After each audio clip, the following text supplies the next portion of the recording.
Hello,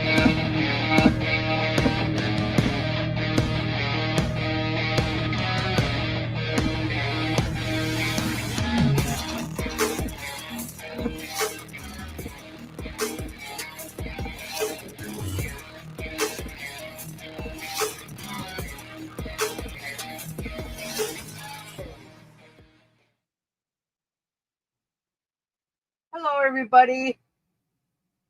It is us again. All right. So, welcome, everybody. I wanted to welcome Brian and Dub Wilkinson to the show. Welcome, guys. Hello, hello. Howdy, y'all.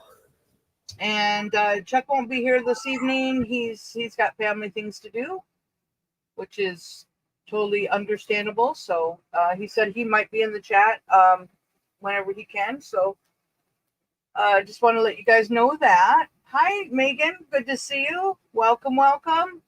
Hi, Ann. Hi, Analog. Welcome, Gales. So we're going to talk about some more current things and kind of show some videos about kind of what's going on. Hi, On the Level. Hi, Danny. Good to see you guys. Welcome, welcome. So, so that's kind of what we're going to do. If anybody has a video that they really want to get out and they want to share it, please drop the link. Just as long as it's not very long, or if there's a starting point and an ending point, you can just give me the time stamp on it. So everybody's starting to pour in. Hi, Awake. Good to see you. Hi, Amanda Honeycutt. Good to see you. Cormac. Good to see you. Susan. Good to see you.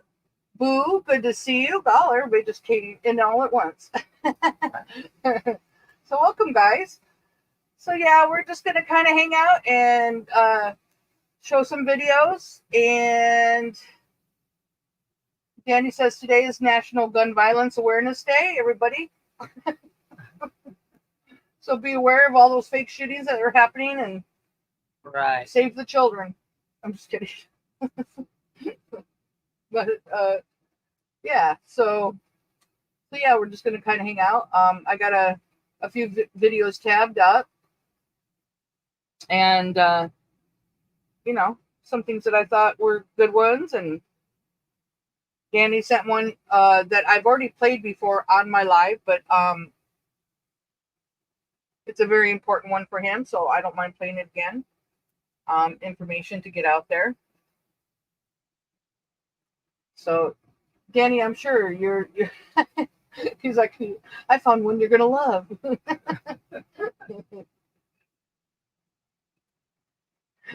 Stupid says Chuck will not make it today. He's celebrating the Pride Month. Oh, he could be listening, stupid. Hi, Betsy. Good to see you. Welcome, welcome. But yeah. So yeah, like I said, Chuck's going to be out tonight. He said he might be drop by in the chat. So, but yeah. Anyway, so everybody been doing okay? Well, good here. Yep, good here.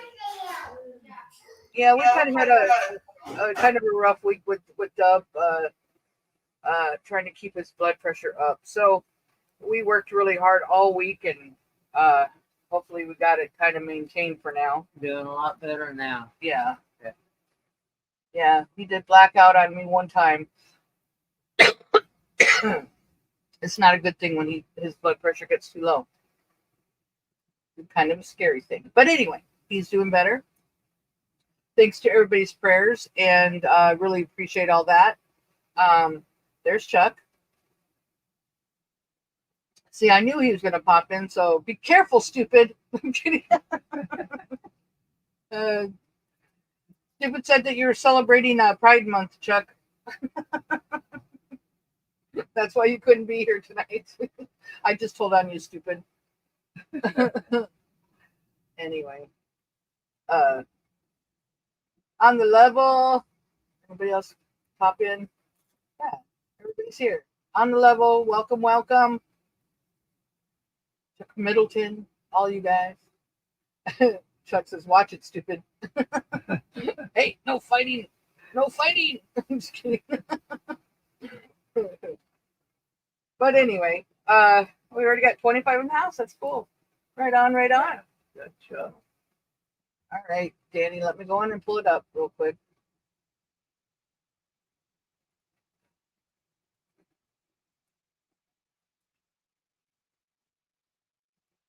Let's see.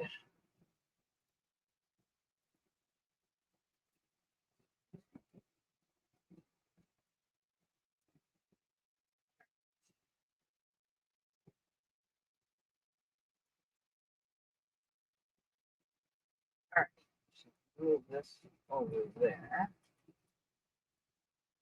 All right. Hi, Johnny. All the world's a stage. Good to see you. Welcome, welcome.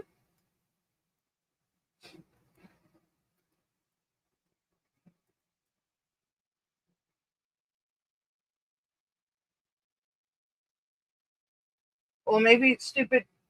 Oh, okay. Maybe you can't see him because he's blocked you. I'm kidding. I'm just kidding. Anyway, but yeah, so we're just gonna hang out tonight and try. I think I'm gonna start doing that unless we have like a specific topic. I'm gonna start pulling like videos like that I see through the week, or that I think that are important for people to see or whatever, and go from there. That might be a good, easy way of doing a live. But anyway, I'm trying to think. So let's see. Should we go ahead? Let's see.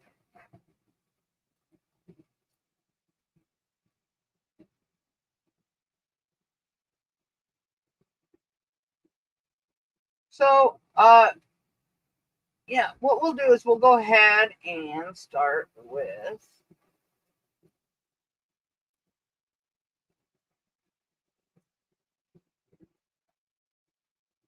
this one. So this is the News is Fake 4. He's pretty good about showing his the world of lies. Hold on one second.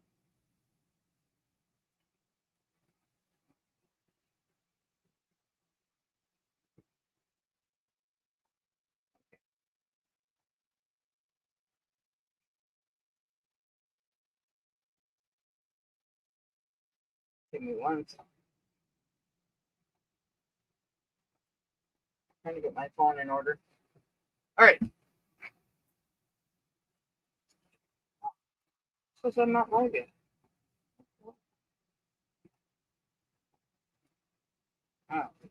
Oh, okay. Now I'm up to date. All right. So, well, here we go. We're going to show you some fakery. And I am a miracle.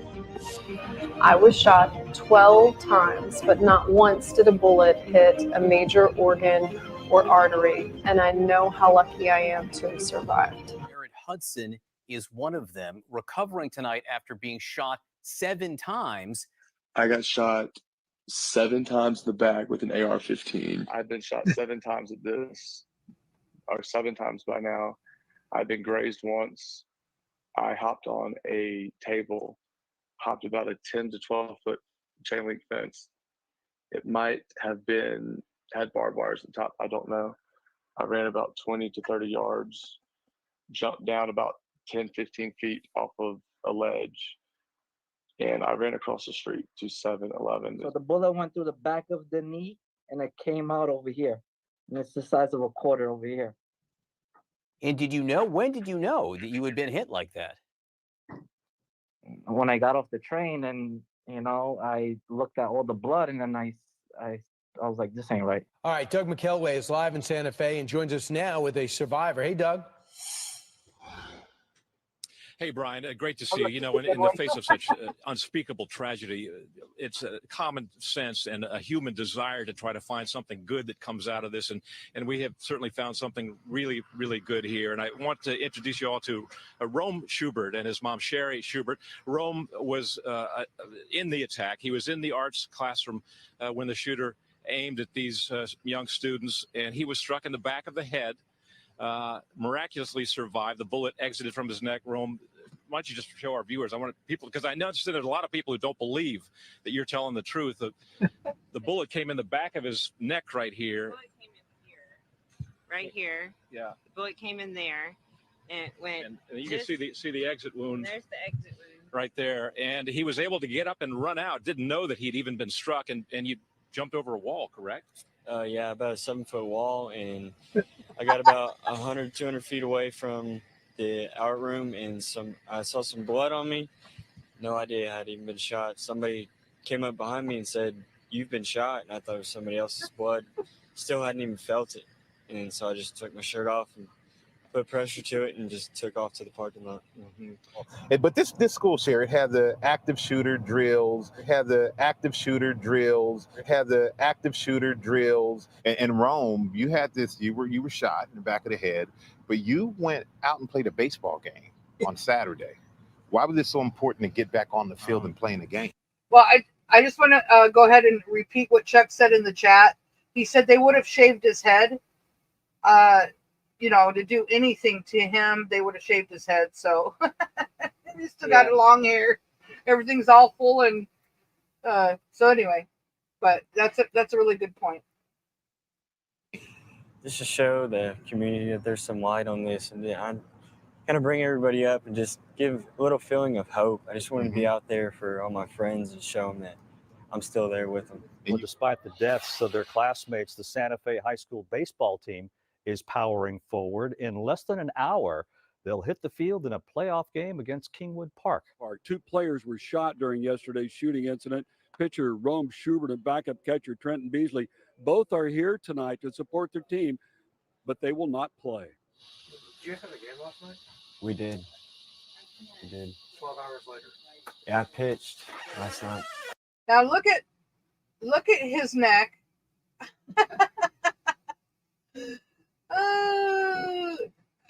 Really? I'm just saying. Really? Yeah. Look at that. Real Nice bandage. Yeah. Realistically, no. And he did play. So.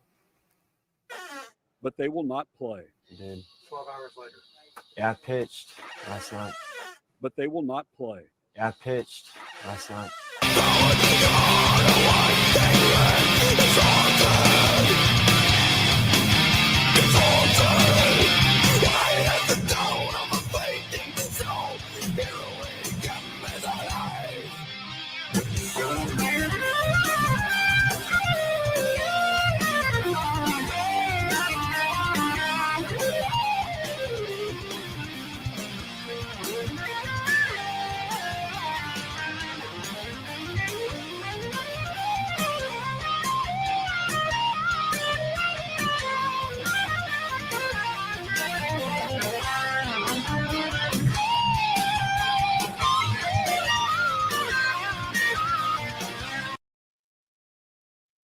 And that one was a high school about 40 miles from us here.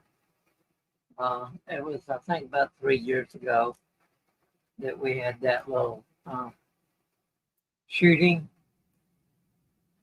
Hi, Plain Steve. Good to see you. Welcome. Hebrews, welcome. Jen, welcome. Love you. Yeah. Good to see you guys. Kip, good to see you. Make sure I got everybody. Yeah, I thought that was a good one. He always puts out good ones. If you guys haven't subbed to the News is Fake 4, please do. It's so good. He's really good.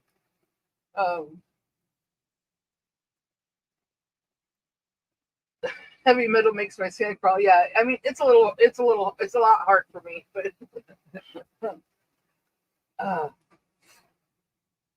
to each his own, I guess. But yeah, they do love Texas. They love Texas very much. It's a Oh, big yes. state, so they can do a lot in a big state. Yeah. A lot. All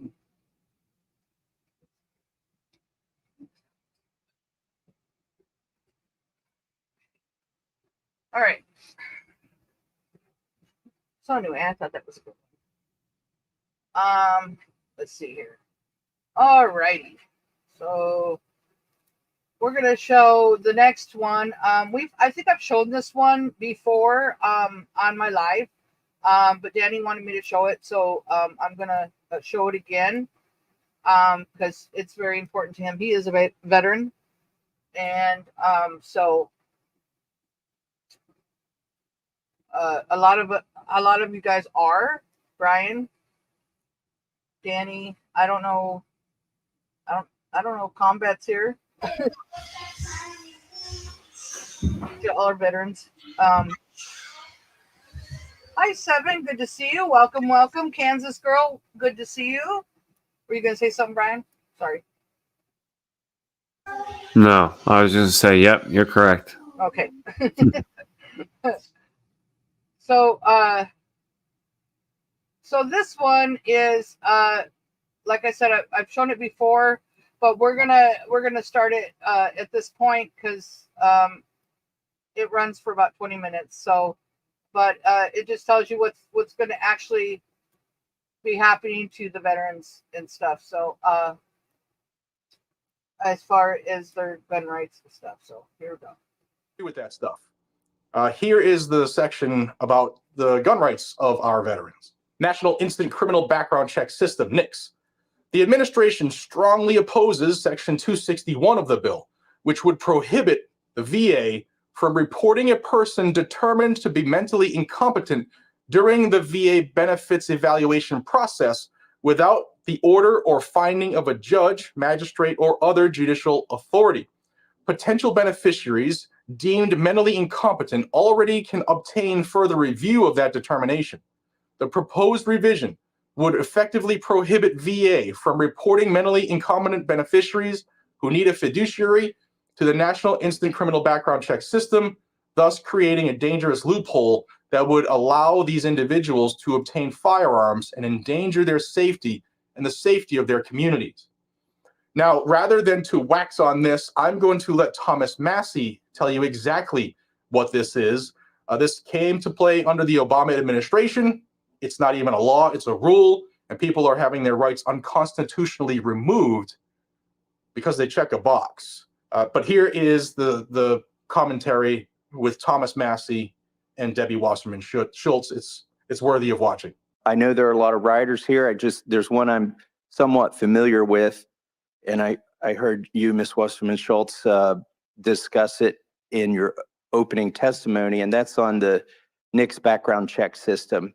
Can you explain to me what your aversion is to that rider, what your concern is?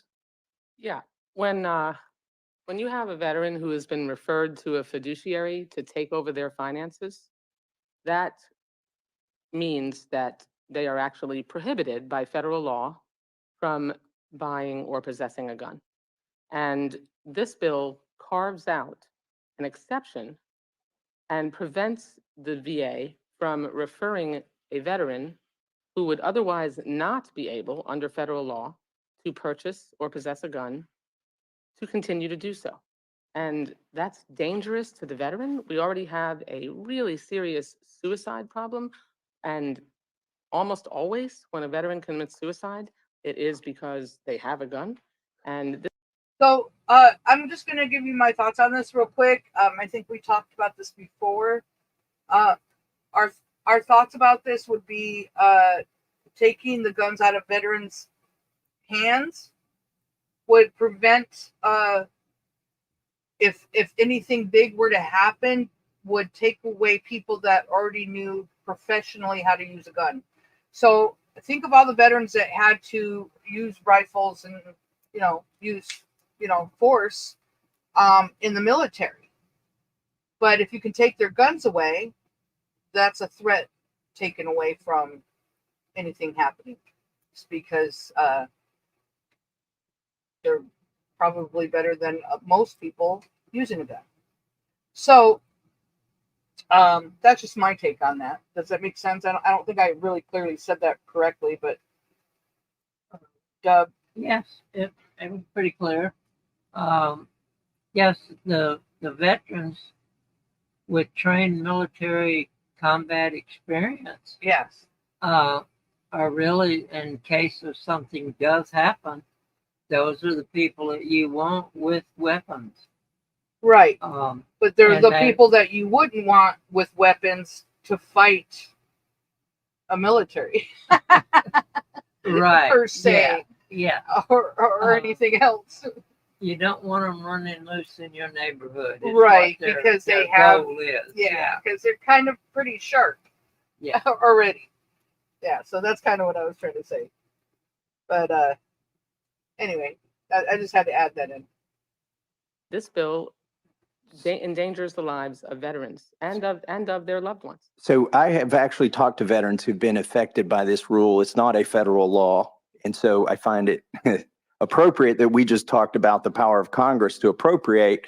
Now let's talk about the power of Congress to make law, because Congress never made a law that said if you have a fiduciary for your finances, that you now can't own a gun. That's something the liberals over at the VA created during Obama. And it's been going on a long time. I've had whistleblowers call me about this who work in the VA. They actually do these interviews. They talk to the veterans. And typically what happens is a veteran may be 25 or 50% disabled, and they apply for 90% or 100% disability, and they go through an interview. And in that interview, if they make the mistake, when they're asked the question, do you manage your own finances?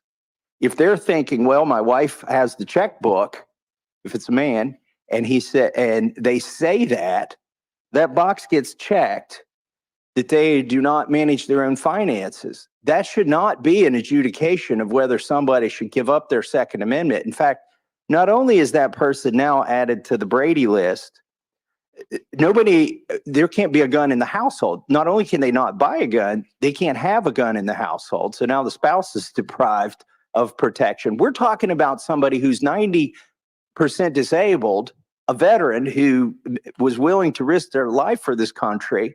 And now because somebody in an interview checked the box because they said their wife has the checkbook, now they can't own a gun?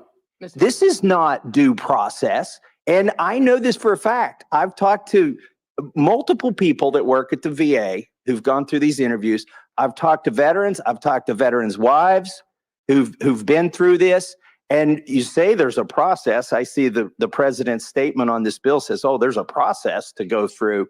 No, it involves years. It involves lawyers, which most of these folks, if you're applying for disability and you're a veteran on a fixed income, you don't have $20,000 to go pay a lawyer to try to get your rights back because you accidentally, because you were truthful. It wasn't an accident. You just didn't know that telling the person giving you the interview that your wife has the checkbook would put you on the Brady list.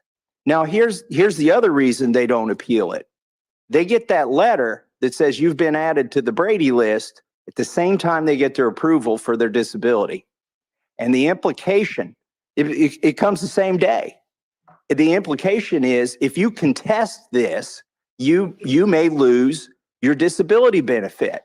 You were willing to put your life on the line for this country, and now some bureaucrat adjudicated you to not manage your own finances, and then some rule, not a federal law, some rule that the VA came up with says that if you don't manage your own checkbook, now you can't own a gun. It's ridiculous. One of these whistleblowers told me he went to the person's house and the guy's literally trading stocks on his computer. Like, he's not mentally defective. He just admitted that he doesn't have the checkbook. And so this is something that we did. I think we did a CRA on this, but obviously the president was Democrat at the time, wasn't going to sign it. And also when Trump became president, the clock had run out on this, so you couldn't do a Congressional Review Act on this. And it is long past Of course, it's not Trump's fault. No, just saying. time to quit taking guns from disabled veterans merely because their wife, or if it's a female, their husband has the checkbook. Mr. Massey? Yes, Ms. Wasserman Schultz. I want to ask you a question first. Sure. Do you think that's a fair way to adjudicate this? Do you think if somebody doesn't manage their own finances, they should automatically, without a judge, be put on a list to say they can't have a firearm? I think you're mischaracterizing the process first and foremost, because it's not just, oh, my husband manages our finances, but he is not my. Don't tell the VA that. No. I'm happy to tell the VA that because They'll take your guns. Because he's not appointed as my fiduciary. This is a formal adjudication in which a veteran has a fiduciary appointed to manage their finances. That is not a bureaucrat, as you described them, sitting down with a veteran and reviewing, oh, does your wife manage your finances? And they check a box and then suddenly their guns are taken away. That is not how the process works. You have to have a formal adjudication. And beyond that, Is the judge involved? I'm not familiar with the. A judge is not involved. Okay. I'm not 100% sure how a fiduciary is established. I believe it's a judge, but it is not the way you are describing, where they sit down and have an interview and their wife manages their finances and they lose their guns. In addition to that, Well, but just let me interrupt, and then I'll give you more time. Appeals process that allows them, before their guns are taken away from them, they are able to appeal. You're correct. You did say it's a lengthy appeals process. It's so lengthy it may never end, and it's In expensive. the sense that it is a rigorous one that makes it hard for the final decision to be that the veteran loses their guns. I think it's ironic we use the word adjudicate when there's no judge involved. And the administration tried to do the same thing with Social Security. If you had a representative payee, if your Social Security check went to somebody else, they tried to promulgate a rule that said everybody on Social Security that has a representative payee is now going to be thrown into the next background check system. Not only does that mean you can't buy a gun when you go fill out your form 4473 and they run the check on you, it means you are a felon when you sit at home with the guns you already own, or if your spouse has a gun that you can get access to when they're not home, then you're a felon. They tried to do this the thing they're doing at the VA. Doesn't make them a They tried to do, oh, really? If you're on the prohibited list, the Brady list. That's if you have a fiduciary appointed for you, that does not make you a felon. Really? Yes, really. What about when you get Meaning that somebody is responsible for managing your finances. well, I think you're about to learn something We have a here. rampant suicide problem with No. veterans. What happens is They use their guns. they Kill themselves. oh, Because of the way the government treats them and how they've been treated when they left. Absolutely. When they came home from war or came home from service, how they've treated them since then. And how many veterans are homeless and on the street? Sorry, I'm very passionate, guys. I don't mean to yell. But, sorry, I did make a mistake. We have not played this video. I thought it was the same video. Danny, I do apologize. It's just the same channel. But anyway, no, this is very upsetting. Oh. Anyway, sorry. Agreed. Okay, let's continue on. you just said you're saying it's not a crime once you're a veteran and you own a gun and you get on that fiduciary list? No, what I'm saying is that having a fiduciary appointed for you does not make you a felon, and you don't get a fiduciary appointed for you because you're a felon. That's correct. There You are don't three get a criteria. hold on. That's correct. You don't get a fiduciary because you're a felon. But right now It's not the at only the criteria. at the It's just VA, their guns taken away. the only criteria is if you get on that fiduciary list, then you get on the Brady list. You get the letter when they approve your benefits. I went through this with at least two people, I'll yield you some time here.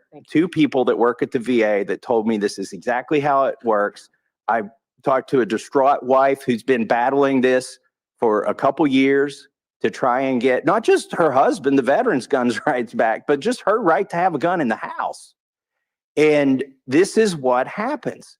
They don't, it's not an easy process to get off of this. And the veterans typically, as was explained to me by the people that work at the VA, I will call them whistleblowers, the veterans typically don't try to appeal.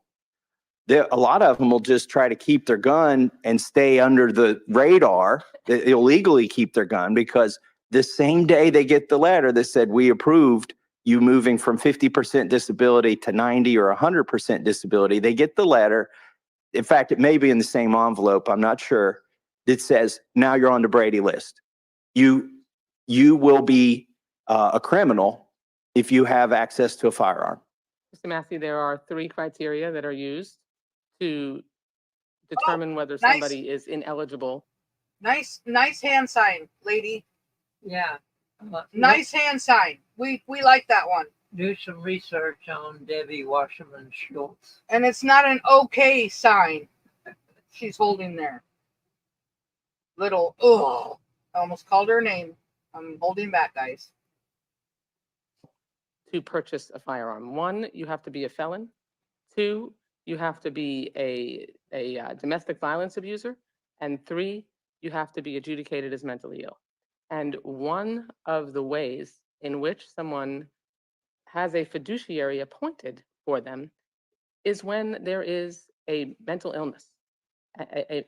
You don't just easily get declared that you are incapable of handling your finances and a fiduciary is appointed for you. There is generally a serious problem in which the veteran needs intervention and a fiduciary is appointed to them, which is aligned with when someone is adjudicated as mentally ill, they are not able to purchase a weapon. And the reason that is so important to make sure that we leave that in place when it comes to a veteran is so that we don't add to the veteran suicide rate and we don't add to the number of veterans that are killing their own family members or that are engaging in violence with firearms. Look, if somebody's going to kill themselves, they don't need a gun. I have a niece that killed herself and she didn't need a gun. She needed a rope. Yes. Okay. You can kill yourself in any which way you want. You don't need a gun. Absolutely. And so, just so you know, a rope works just fine. What you say can be true, that somebody who is found to be mentally ill is then assigned a fiduciary and then loses their gun rights. But it can also happen that somebody is not found to be mentally ill, that all they have is a fiduciary. They tried to do this exact same thing at the Social Security Administration, and we stopped them here in Congress, I believe with the CRA, Congressional Review Act. But we weren't able to do it at the VA. People who are not mentally ill are being put on the list of people who will be criminals if they keep their guns or try to buy a gun or even have ammunition in the house. And rather than beat a dead horse here, I'm just going to close my comments by saying this is a very needed rider, and I would hope more people would get educated on this. Talk to your veterans, talk to somebody who's lost their gun rights, who's not mentally ill, who was simply trying to get their disability because they were willing to put their life on the line for this country, and now they can't even exercise their Second Amendment. So I support that rider, and I yield back. Gentleman yields back. Chair, thank you, gentlemen.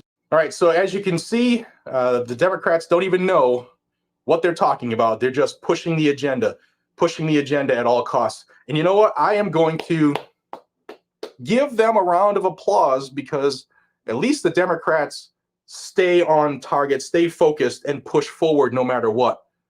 The Republicans, on the other hand, don't do that, which we need to change, because when we have Democrats, who have all... Okay, I'm going to stop it right there because this guy's, double. Yeah, he's. Yeah, I have a comment for that. anyone that thinks there's any kind of difference between a Democrat and a Republican is mistaken. They're on the same team and they work together, not for our benefit, but for theirs. It doesn't matter what party they're affiliated with, they're affiliated with others against the common American citizen. Just my opinion, folks. Where do you get one of those YouTube awards in the background? I want to get one of those. You have to sell out first, and then you have to get monetized, and then you have to tell a bunch of lies. So there's a way. Yeah, there is a way. There's a way. Those are the three things you have to do, Brian. You have to sell out, sell your soul, get monetized, and just become a liar. Spread what they won't spread. There you go. Just be a Spread liar. the message. There you go. That easy peasy. All right, so we're gonna stop that guy. So, very good information. Yeah. Wow. Wow. Thank you, Danny, for that. I understand why now you wanted me to play that.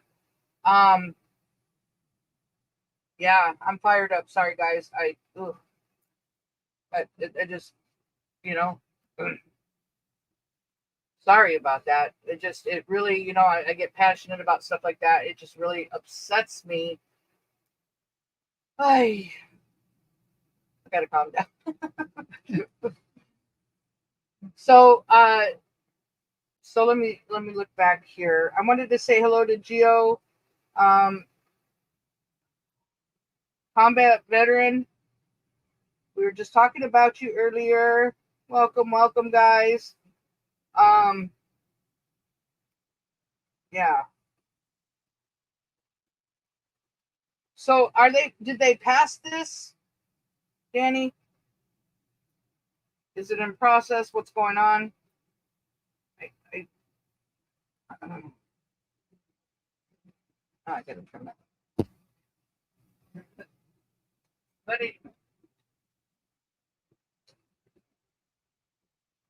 So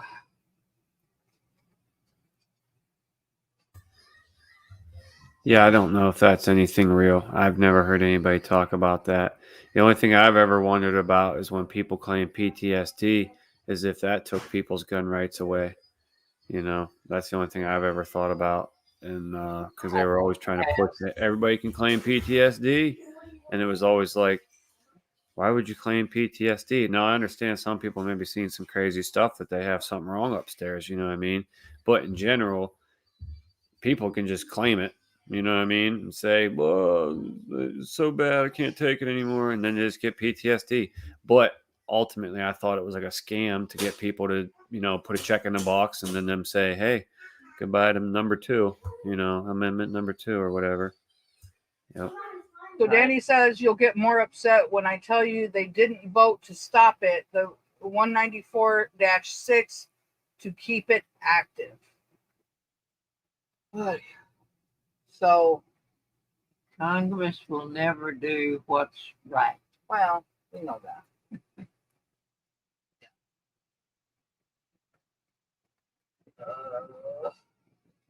Okay. So, Danny, I'm going to go pull that one up, but I'm going to go ahead and play the next one that I thought was a very good one. Let's see here.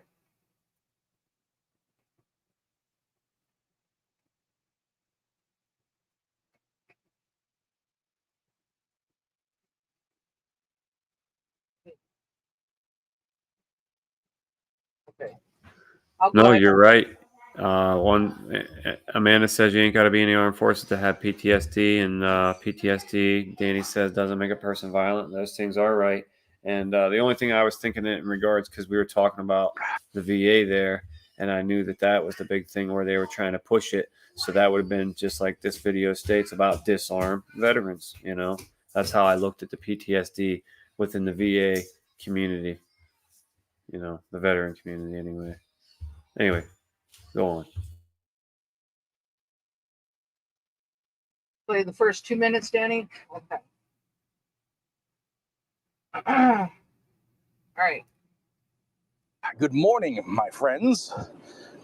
I am disgusted, and so should you be. I am going to call out everybody who voted against veterans' gun rights. And if you're not fired up about this, you probably need to check yourself, because what is happening to the veterans is happening to non-veterans next. Yesterday, I did a video that, for some reason, not a lot of people thought was important. And that was an amendment to the spending bill, specifically for the VA, in which the VA has been using backdoor gun control to disarm veterans who just happen to check a box that say they need a little bit of help on the fiduciary side, the money side, maybe handling their finances, helping them pay some bills for whatever reason. Maybe they have an injury that prevents that, or they check the box by accident. In fact, Thomas Massey went over that ad nauseum yesterday. Watch that video, I'll pin it above. And you should be pissed off about this, America. Absolutely furious. 100, I'm looking at the roll call right now, 193 representatives in the United States House of Representatives voted to keep disarming veterans. Let that sink in while I say it again. 193 traitors to the Constitution of the United States of America voted to disarm the very people they got rich off sending to war. Does that sound a little better for you?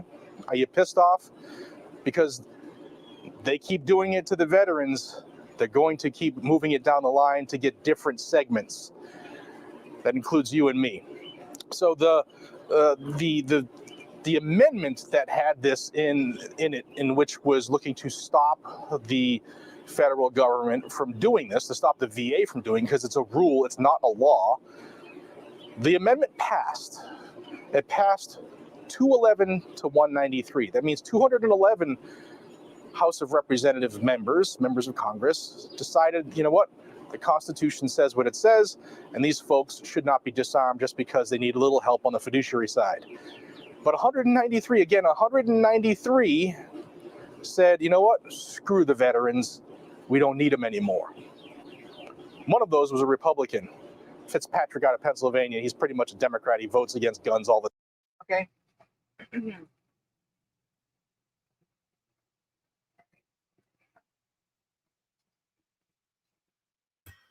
Yeah, I got a picture to share here real quick. If we're gonna sit there and talk about politics.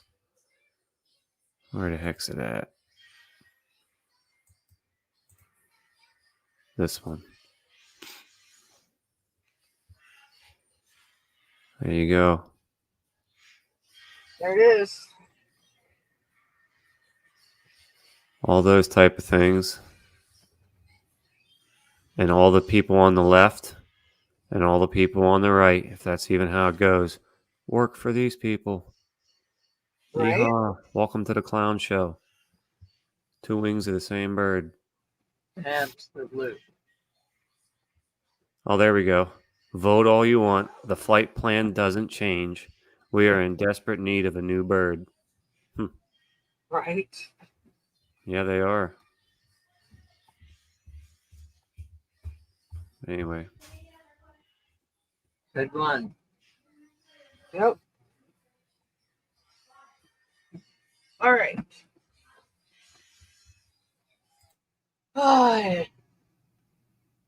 So let's see.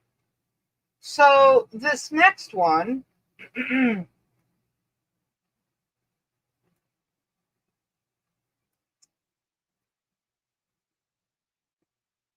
I thought was a very important one.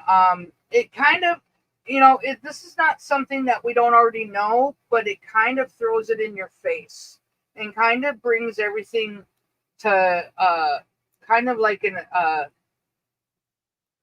do you explain it, Doug? Puts it out on the table so you can look at it. Just kind of brings it in your face. Yeah. This one's by Ron, Just a Voice, that I saw yesterday. This is a re-upload for him, I believe. I'm not sure.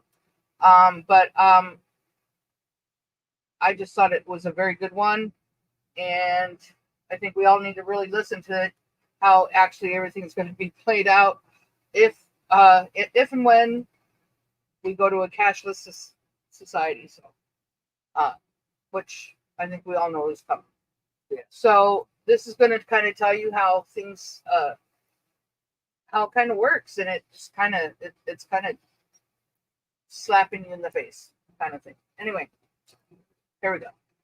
The UK government will soon be introducing fundamental changes in how money works. The changes are being planned by central banks around the world, including the UK's central bank, the Bank of England. These changes, once introduced, will affect everyone.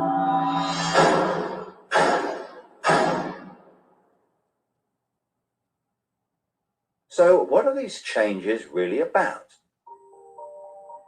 The changes being proposed will mean that you will no longer have full control over your spending. In fact, what they are planning is the replacement of money with something which is fundamentally different. Therefore, it's not just cash they want to remove from the economy, it is money itself. Pay attention, because if the new monetary system is allowed to happen, it will be very difficult to reverse and could mark the beginning of the end of human freedom. In order to explain the changes that are being planned right now for your tomorrow, let's explain a little bit about how your money works today. Let's imagine that John decides to buy his daughter a birthday present from Argos. He chooses the product he wants, then pays £50 using his debit card. You might think that £50 is immediately transferred from John's bank account to Argos's bank account. But this is not what happens. A record is created showing that John's bank owes Argos's bank £50, and John's account will even show that the money has left his account, but the actual transfer of funds does not occur at the time of purchase. John's £50 purchase is one of about 50 million UK transactions that occur every day, and although in each case the account may show that the money has been transferred, the actual movement of funds between the banks only occurs once every day. Every 24 hours, all the payments made to and from each of the UK's 300 plus registered banks are added up to determine how much each bank owes the others. The Bank of England, which is the central bank that all other banks in the system are connected with, derives the total amount that each bank owes and is owed for that day. The Bank of England then intermediates and exchanges funds between all the other banks. So the Bank of England does not know anything about John or the £50 he spent on his daughter. John's money is just a tiny part of a huge transfer of funds. This means that the only organisation that can see what John does with his money is his own bank. The central bank cannot see what John spends his money on or when he spends it. And John's bank is under an obligation not to share details of his spending with anyone. This means that, rightly, there is a good degree of anonymity and privacy over what John decides to spend his money on. This, in turn, means that a government or central authority, such as the Bank of England, cannot directly restrict John when he uses his debit card, because it has no visibility of what John is doing with his money. If John had paid for the present with £50 of cash, then the purchase would be completely anonymous. Nobody, including John's bank, would know what he had spent his money on. So cash transactions are truly anonymous, and debit card transactions have a high degree of anonymity because only your bank can know about them. So what is this new system? The name of the new system is called Central Bank Digital Currency, or CBDC. It sometimes has other names, such as smart money. Here's how it works. Let's imagine that John, again, decides to buy his daughter a birthday present from Argos. His mobile phone has a smart money wallet or app on it, from which he pays £50 for the product. The app communicates directly with the central bank, the Bank of England, and the money is transferred from his digital wallet to Argos's digital wallet in less than a second. The transfer of funds occurs at the time of purchase, and the transaction is recorded and approved by a centralized computer system on a centralized blockchain. A blockchain is a special computer program that records information very reliably and cannot be amended. The centralized computer system runs continuously and can deal with hundreds of transactions per second as they occur throughout the entire economy, processing all of the public's purchases being made by millions of digital wallets. This sounds fantastic and is so much quicker and simpler than the old system.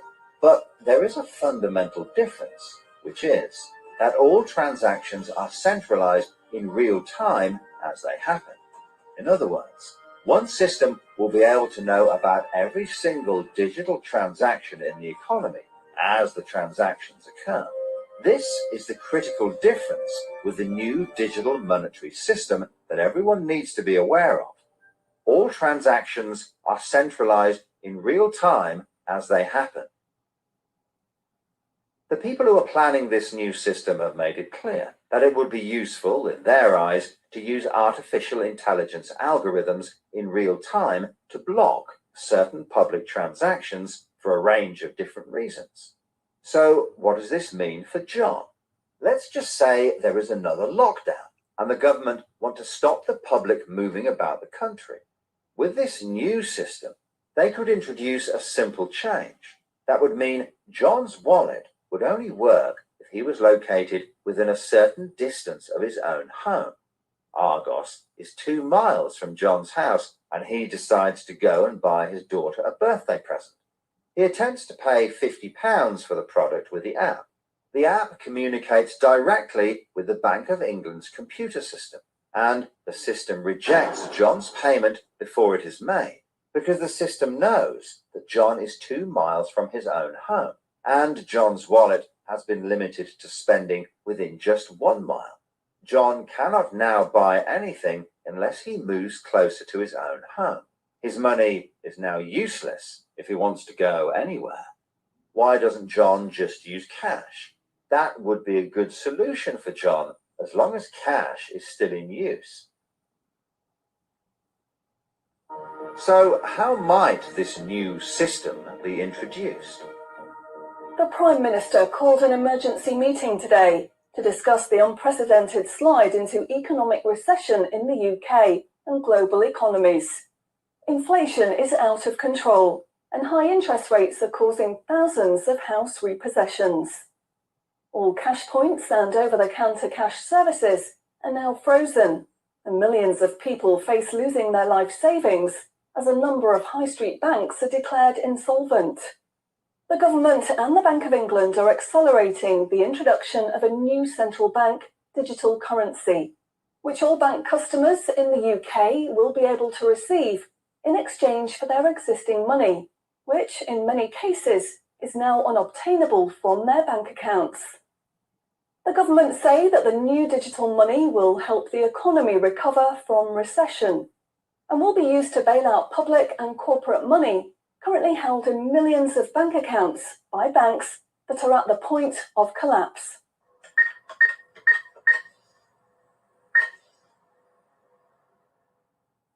It says cash unobtainable from this account. It's frozen our money. Bleeding hell, John. How much have we got in the house? We've only got £120, and when that's gone, nothing. I don't believe it. The bank's frozen our money. We've got £25,000 in that account, and no way of getting it back. Download your central bank CBDC wallet app today and get bonus digital pounds free. If you exchange your existing bank funds into your digital currency wallet now, you will receive free digital pounds for each account you exchange. You can then spend from your digital wallet by using your phone app, exactly like a debit card. Download the free app now from the UK government website or the App Store. John, we need to download the digital wallet thing. See if we can transfer it in. We've got no other option, love. Wow, it's transferred, and it's given us some bonus money. I can't believe it. How do you know it's worked? It's worked, love. Everyone's using this money now. Right, I'm off down Tesco to try it out. Sorted. Recent figures show that the public's use of cash has halved in the last 12 months. Experts say this is due to the success and sheer convenience of the new CBDC digital money. The government has announced that all cash will be phased out completely over the next 3 years. I can't remember the last time I used cash. It seems so cumbersome and old-fashioned, fiddling about with coins every time you want to buy something. It's much easier now.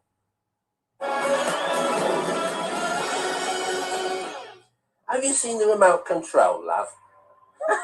Look what I found. Remember these? What are you going to do with that? Well, I don't know. Look, why don't we keep it? I'll put it in a picture frame. Recent data from the annual Climate Change Conference has revealed that only a drastic reduction in fossil fuel use will help protect against climate change. The government has announced limits on petrol and diesel use for all individuals in the UK, which will be enforced using smart money. Each wallet will be limited to a purchase of 15 litres per week, after which the wallet will be prevented from making any further purchases in that week. Ah, bollocks. Growing concerns over obesity and bad health will be tackled using the Smart Money Network.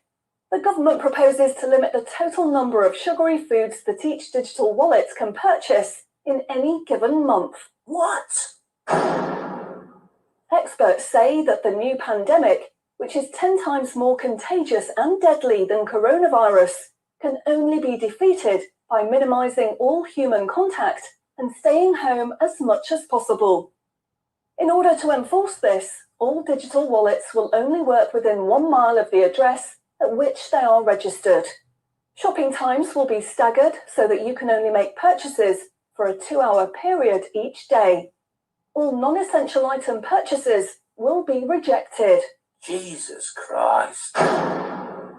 The government, in a move to stimulate growth in the economy, is trying to ensure that all benefit money paid out to the public is spent within an appropriate time period. From the 1st of August, all benefit payments, including the new social credits, should be spent within 2 months of receiving them. Benefit money will expire and be of no use if it is not spent within the 2-month period.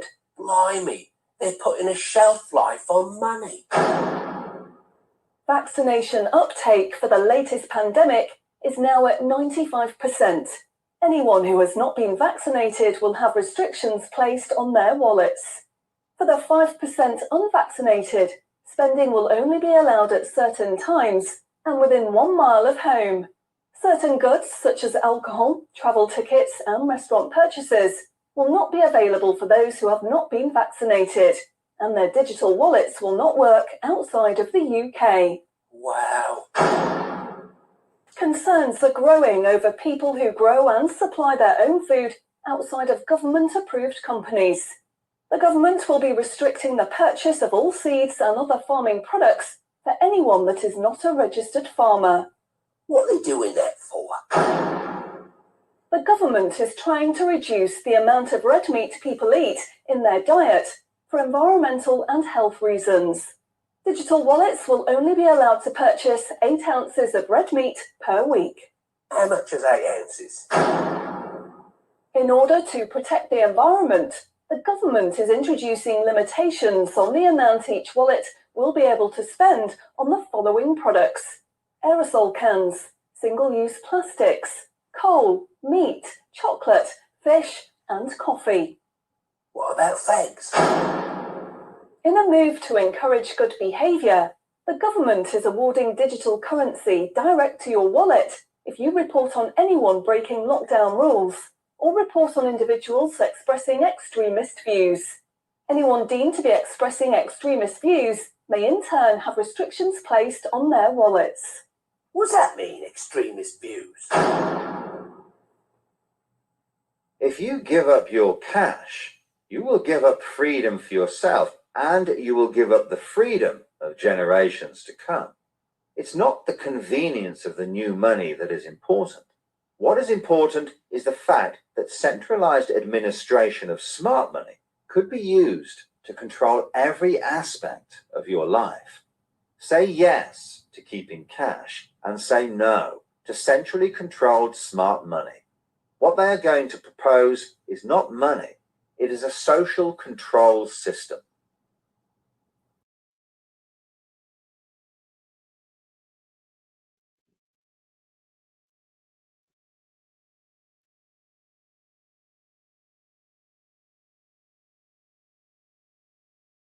So no fear mongering or anything, just trying to let you know what we all kind of knew. This just kind of put it in a different perspective that we can all kind of understand what they can do with it once it does happen. And if you guys, I'm sure you all pretty much agree that that's something that's gonna probably be coming down the pike very soon. It's already happening. Yes, in the works. Yeah, it's in the works. And they're not going to give anyone the option to say, do you want it or you don't want it? You're going to get it. Bend over. Yeah. Seriously. So, I thought that was a very good video. So that was Ron's video. Just a voice. If you guys haven't subbed to him, please do. But I thought that was very good information, and I wanted to play it. So, let's see.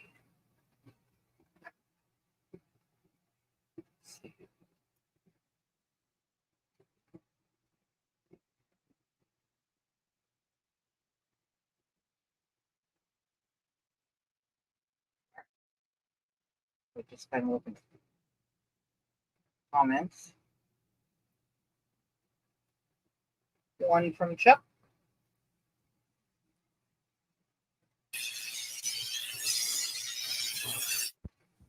All right. My news feed's getting flooded with these now. Disease X, the next possible global health threat. Check it out. Disease X is a term for a hypothetical illness, one that has not happened and is They're making up hypotheticals now. Wow. currently unknown. In the scenario, experts from around the globe are evaluating what would happen. You gotta love when they say experts. They are experts at lying. So I guess in one way they are experts. And what we would need to do in order to prepare for a virus that could claim up to 20 times more lives than the COVID-19 pandemic. In Davos. Okay, I haven't listened to all this yet, but I'm just listening for when they have to throw the word science in here. It's got to be coming. The Disease X scenario took center stage Wednesday. You may even call COVID as the first disease X. And it may happen again. The WHO Director General acknowledges tough lessons were learned during COVID-19. We lost many people because we couldn't manage them. They could have been saved, but there was no space. There was no enough oxygen. So how can you have a system that can expand when the need comes? This bioethics professor says the pandemic showed us how one disease absorbing all available resources can lead to other health issues falling through the cracks. A cancer diagnosis did not take place with very severe consequences for the people that were affected. Schuckling says there are also ethical questions to Hold on, let me look at something. consider. A cancer diagnosis did not Does it look like that's a green screen he's on? I can't tell. take place with very severe consequences for the people that were affected. Schuckling says there are also ethical questions to consider when preparing for the Oh, there's definitely ethical questions. No doubt about that. next big health emergency. Do we try to limit the number of lives that we lose? Or do we limit the number of life years that we Yeah, it's a green screen. Look at his headrest. Let me rewind it a little bit. lose? For the next big health emergency. Do we try to Okay, watch his headrest. There it went. limit the number of lives that we lose? Or do we limit the number of life years that we lose? To what extent should we be concerned about? Not that it matters. There you go, 369. There's your 351. That would be 6. So 6, 3, 3, 6. These numbers drive me crazy. equity considerations? Are we just concerned about health outcomes? He cautions Canada is not ready. We will be wholly unprepared for this because we are under-resourced. We don't have the staff. We don't have the beds available. So it will be a major problem, obviously. Anything happening is a matter of when, not if. Do you hear that? Catherine Ward. We don't have the beds available. So it will be a major problem, obviously.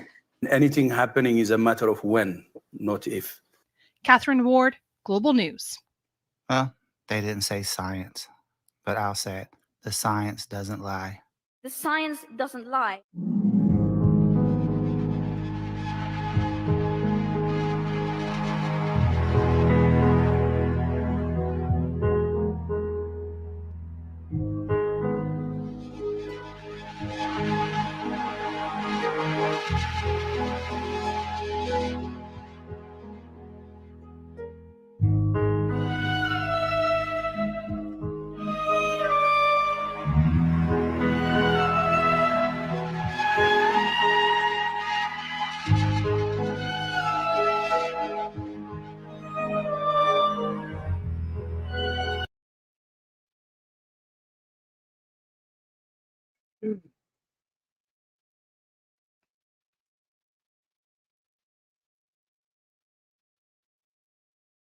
Yeah. So yeah, these are stories that are coming down the pike here, and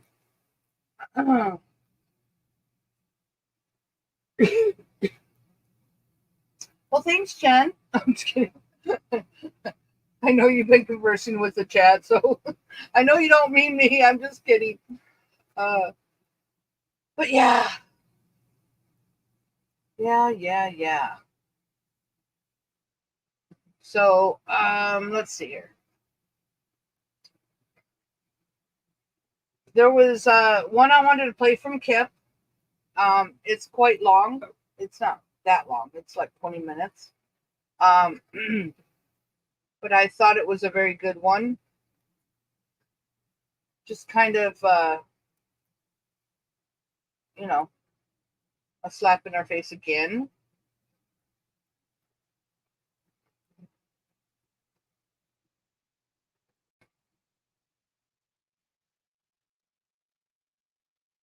Hive-minded mind manipulation, distorted reality, basically.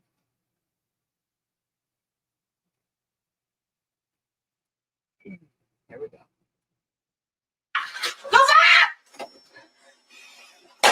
Mann, Marketer! Ich will Abend spielen! Los! Starte das verdammte Spiel!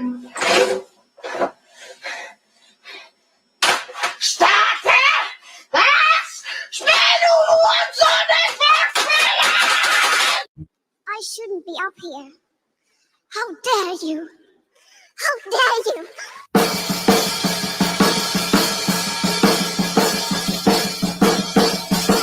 My first exposure to the Earth not being a spinning ball, flying around the sun with Babylonian god planets and Pluto. My first exposure was that I was in an instrument class and in the Army, and I remember coming across the statement, for the gyroscope. Now, the gyroscope is a very important instrument. It's one of your most important for flight. And because it'll give you the artificial horizon. And if that artificial horizon doesn't work, a lot of times, if you're counting on it, how would you know it's not working? And you could have no visibility at all and it could kill you. So you've got to know when that thing's not working. But when it is working, all is well, because it gives you the horizon from the time you took off till the time you land. Now, in this class, I ran across a statement about the gyroscope, provided a flat, stationary, non-rotating Earth. Now, I remember when I come across that, I said, excuse me, where do you get one of those? And we launched a discussion, in 1978 about the Earth being flat. And we had the same horse laughs, in there as everybody else. And we had a couple of guys that swore that the earth was flat, and everybody else was just crucifying them for thinking that. And I was just amazed. I mean, I was sort of on the side of the globies, because that's all I've been taught. But at the same time, I'm thinking, well, how in the world is this thing only going to work on a flat, stationary, non-rotating Earth? That doesn't make sense. And then they shut us down after about 15 minutes of discussion and told us to be quiet. And they said, there's only 2 questions on the test. I mean, no matter what you do with those 2 questions, just get the rest of them right. Okay. All right. 2 questions. And I got them both right. But I had to be a flat earther to do it. They were seeing me coming. You get this look, they keep glancing over and, they nod to each other and everything. I'm sitting there, I'm cooked, and they said, Mr. Anderson, would you like to ride up front with us? Yeah, of course I would. The one thing I did need was sleep. I needed it bad, man. And I'd been partying and it was terrible. So, but I couldn't pass. And I sat up on the jump seat between the pilot and co-pilot, a major and a captain, in the Air Force. And we went back to Honolulu. Now, in this flight, this is crazy because we get through 20,000 feet, and it's 10:30 at night. We get through 20,000 feet, and the sun comes back up. And I'm looking at it thinking, what's with that? So when we get to 41,000 feet, the sun's over there up and it's blazing. And, so I had a few questions, all right? And these 2 pilots are looking at me like, here it comes. I says, hey, excuse me, this is beautiful, first of all, 41,000 feet. I don't get here very often. Never been back. Okay, but this is great. I mean, you can see the curvature of the earth. And the major, the pilot, he turned to me and says, where? Show me. And I won't go into too much detail, but he says, look, the sun's not going down. He says, you saw the sun come back up, right? I said, yeah. What's with that? He says, well, it's not going back down all night. You're going to see it off the left side. It's going to come around off the nose. And by Honolulu tomorrow morning, it's about 2 o'clock off the nose, and it'll be coming up. Really? What about the spin of the earth? And the captain over there in the co-pilot seat, he looked at me and says, spin? He says, the earth don't spin. You don't read your Bible? Now, that shut me up big time right there because I hadn't read the Bible ever, okay? So I didn't know what it said. Don't you read your Bible? Okay, great. Got my work cut out for me. So we get to Honolulu, and, the only thing that spun on me when we got to Honolulu was my head, because I saw the sun all night. It didn't go down. The earth ain't spinning, and there's no curve. So I get out of the plane, and he says, oh, one more thing. He says, if the earth is supposed to be round, like they say, okay, it's 8 inches per mile squared. That's the math on the curvature. Go find it. Look for it and go find it. The first thing I did was I got up the next day and I went out to the North Shore and I was looking for Kauai because I'd seen it before. And there it is, Kauai, 108 miles away. It's 5,400 feet high. So it's above, well, first of all, it should be below about 400 feet below the horizon. Okay. And I could see all the way to the beach on Kauai from 108 miles away. And so now here I am. I'm a bona fide flat earther because I can't deny it. I can't deny it. And see, that's the problem with flat earthers. They go out and look, and now they come back, and they're surrounded by globe heads, and they get the horse's ass laughter. They get, you're a flat earther.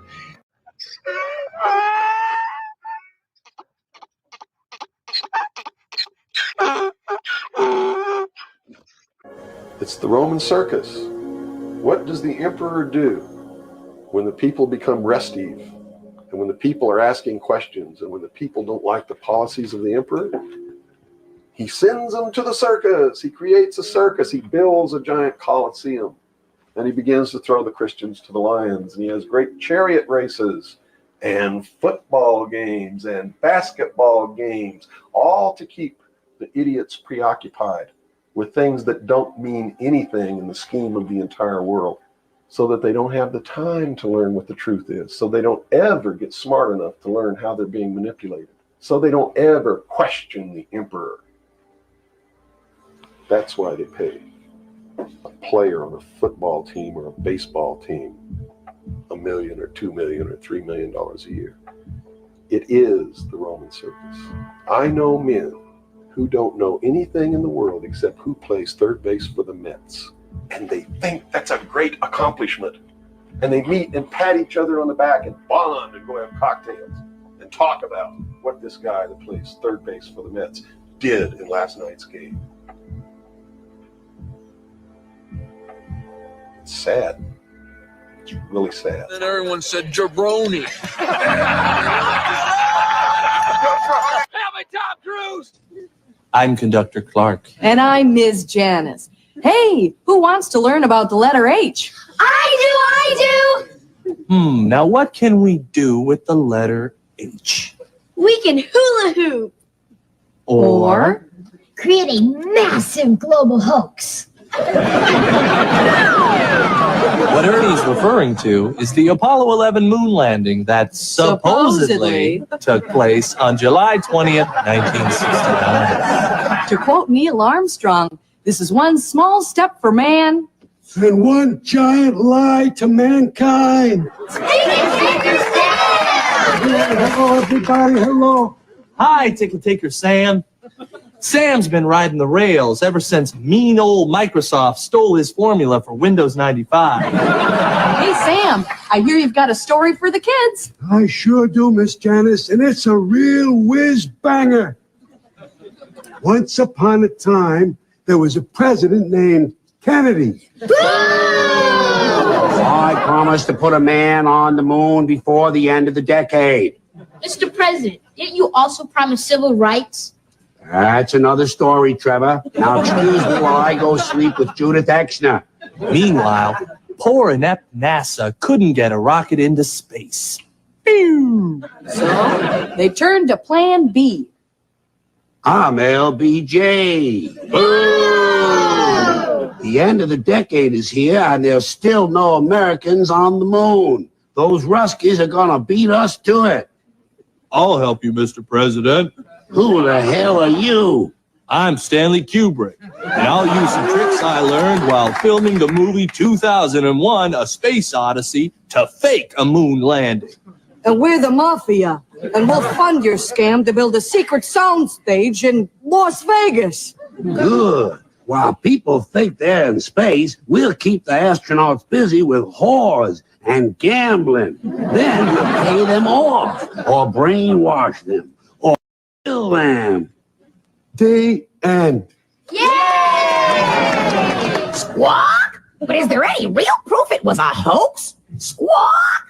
Is this proof enough, Gully Bird? Wow!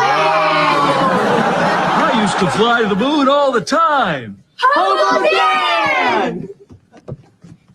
Hey, Hobo Dan, how did you fly to the moon? With the only real astronaut, Dr. Timothy Leary. Oh, Hobo Dan. Hey, that reminds me of a song. This old moon rocket ain't what it appears to be. Ain't what it appears to be. Ain't what it appears to be. This old moon rocket ain't what it appears to be because it was baked in a kiln in Japan. Yay! Thanks, Hobo Dan. That was fun, credible, and the truth. Uh-oh, someone's ringing the doorbell. To the safe room, kids. To the safe room. Okay, that's all the time that we have for now. We'll be back with more reading later. Until then, the most important part of reading is reading between the lines. The most important part of reading is reading between the lines. You can tell it's real because it looks so fake.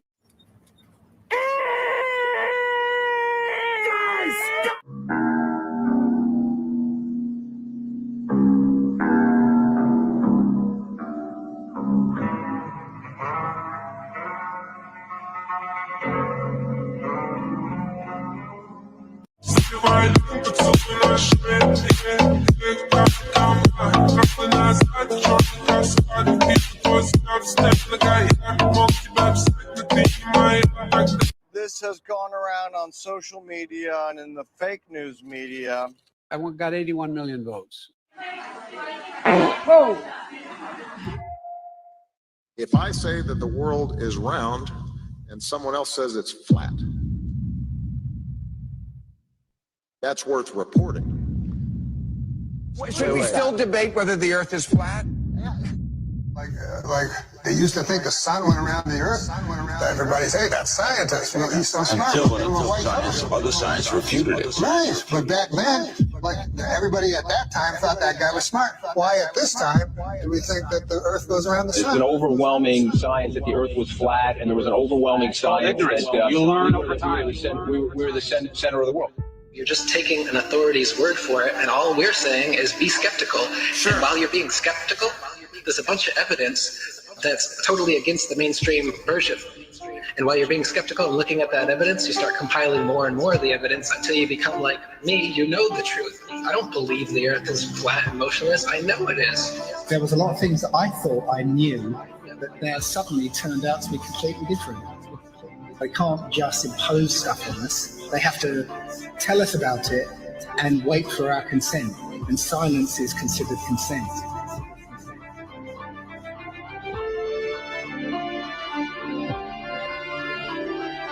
If the sun was 93 million miles away, you wouldn't see that. We see in perspective, that is, the horizon is at our eye level.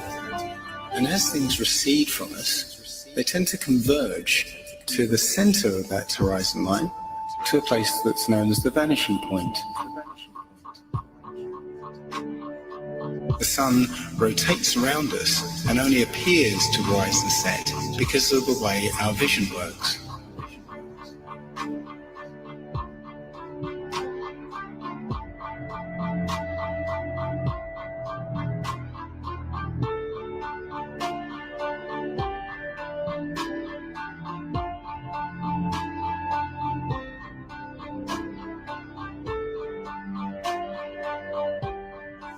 Now, try and watch the following video without the preconception that the sun rises and sets, but rather moves further away.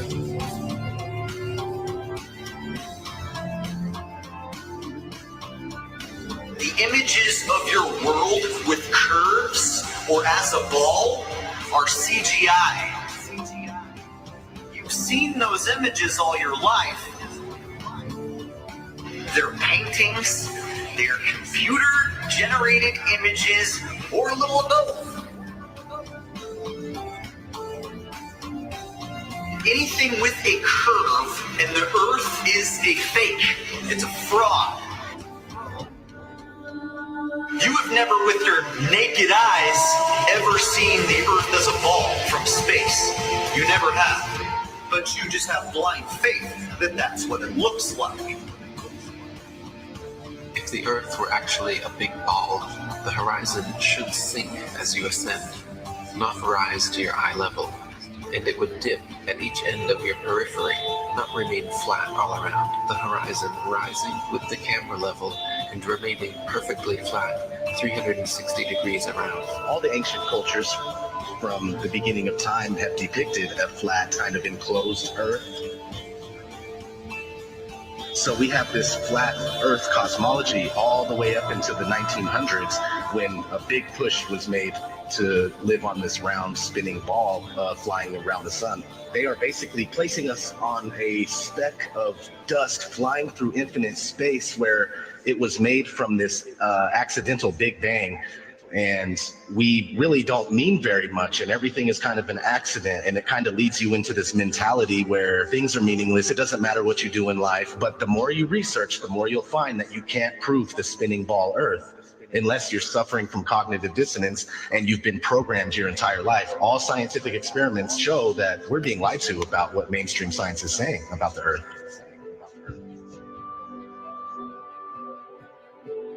If a pilot is flying around the curve of the Earth, then he should be dipping the nose down Every 5 minutes, you should be dipping the nose down to stay around the curve. That's absolute proof that a plane flies over a flat surface rather than a curved one.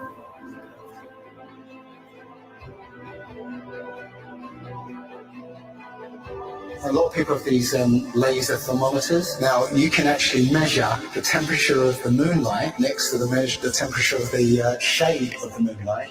And you'll find the moonlight is colder than the shade opposite from the sun. So the moon is throwing out its own light. The scientific community have not told us this. Mainstream science says that we can see the curve visible at 35,000 feet, but when we're watching an amateur balloon flight without a fisheye lens or a wide-angle lens on it, there is no curve to be seen. And basically, if we were living on a ball or a sphere of any sort, no matter how high you rise, you would have to look down to see the horizon. Yet when you take these cameras to 100,000 feet, the horizon is still at eye level. That's inconsistent with any kind of spherical shape whatsoever.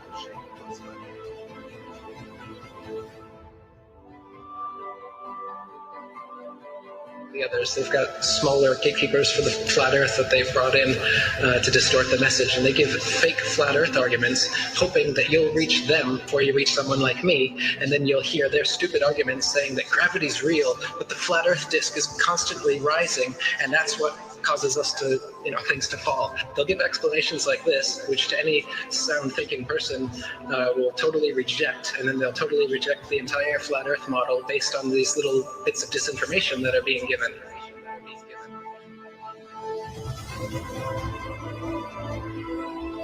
"200 proofs Earth is not a spinning ball," and that's just 200. I came up with 200 because William Carpenter came up with 100 in the 1800s, and I wanted to double it. I could come up with 400 if you give me enough time and incentive.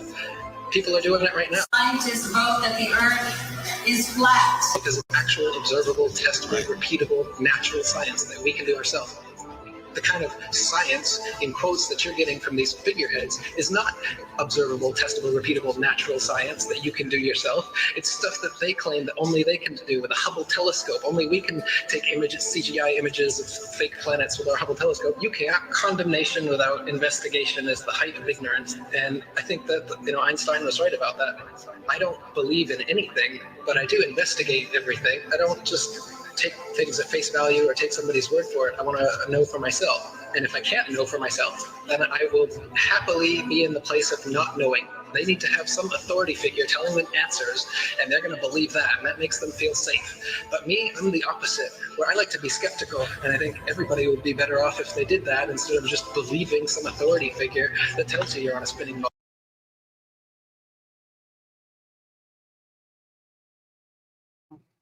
Sorry, guys. Who's responsible for this video is Kip, just Kip. He's the one that did it. You guys should sub to him. He's awesome. Anyway. All that was exploded out of the Big Bang, and you're a monkey man that evolved. It's ridiculous, and it's obvious why they're doing it. They want you to think you're a monkey, a purposeless accident that comes from nothing. Of your tax money every day. The motive is obvious. CGI images of fake planets with our Hubble telescope. BBC Nova, we're floating in space, spinning around the sun, and the sun has got some gravitational pull on us, and we got the gravitational pull on the moon. That doesn't make sense. That's not science to me. When people talk about science this, science that, I go, explain to me how that is science. There's a force that's holding oceans, keeping it from spinning and flying off because it's spinning 1,000 miles an hour. But as soon as we get to a certain altitude, it's all magic. It's not science. All that's magical. Us floating in space, and we're being connected to the sun. It has this force that's connected. That seems crazy. And we're flying through the universe, and the universe is endless. Like people say, well, if the Earth is flat, where's the edge? Like, where's the edge of this motherfucking universe? We're the center of the world.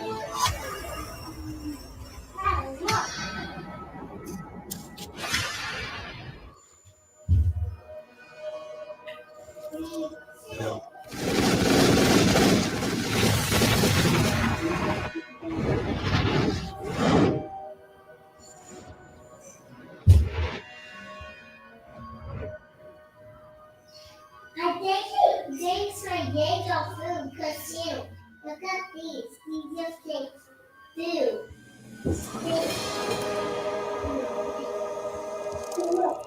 Wow. He is the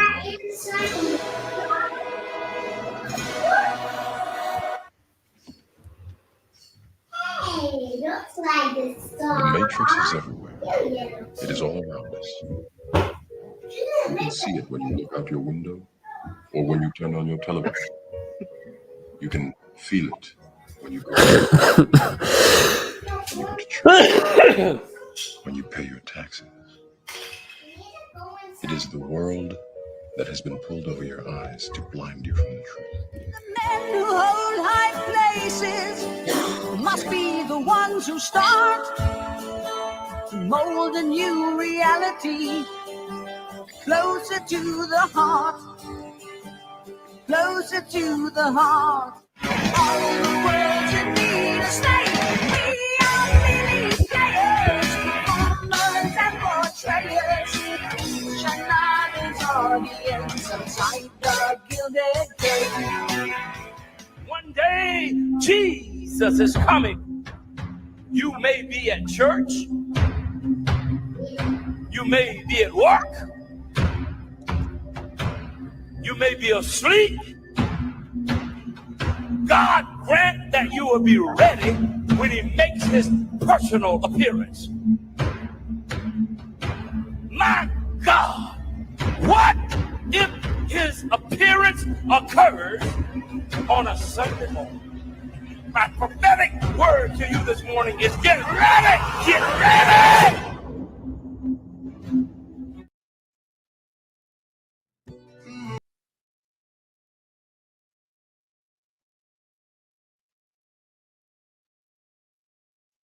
Yeah. So that's my good friend Kip. I guess we can talk about the troll if you want. Just so you guys all know, you all have wrenches. You all have wrenches for a reason. There's a couple in the chat that I actually have a few people that are manager wrenches. A couple people in the chat that I have Jen and I have Danny and I have Brian, of course, and Chuck. Chuck's not here. But you guys have pretty much all control. Even you guys with the wrenches, you can knock somebody out of here. So thank you, Ann, for doing that in the first place. I really appreciate that. You know, when somebody comes in, and I didn't catch it because I wasn't paying attention to the chat right away. So that's when I depend on you guys to come in and just take over. But yeah, so if you feel somebody's trolling somebody that's not wrenched, and you guys know that they're not wrenched, which you can clearly see, you know, it's easy for you to click on their avatar and go check out their channel to see how long they've been on YouTube, to see what their channel's about. When you click on their avatar, you could go straight to their channel. And just giving you a heads up on that. So anybody can do that. Just check out their channel, see what they're about. If it looks like a bunch of BS or whatever, you know they're a troll. Or if they don't have any content and they just joined yesterday, or, you know, vice versa. You know what I'm saying? So yeah, you can take them out quickly. It'll stop the disruption and the trolling right away. So yeah, you guys all have the power to do that. Just saying. But yeah, it took me a while to catch on what was going on. And I heard somebody, I thought Jen was arguing with somebody with slime, and I was like, slime, you know, and I didn't see him for a while, and then you guys were going back and forth, and then that's when I kind of snapped that there was something going on. But anyway, we get those every once in a while. So anyway, I hope you guys are all doing okay. Welcome, Trex. Trex. I'm just gonna call you Trex. But yeah. So hi, Captain. Good to see you.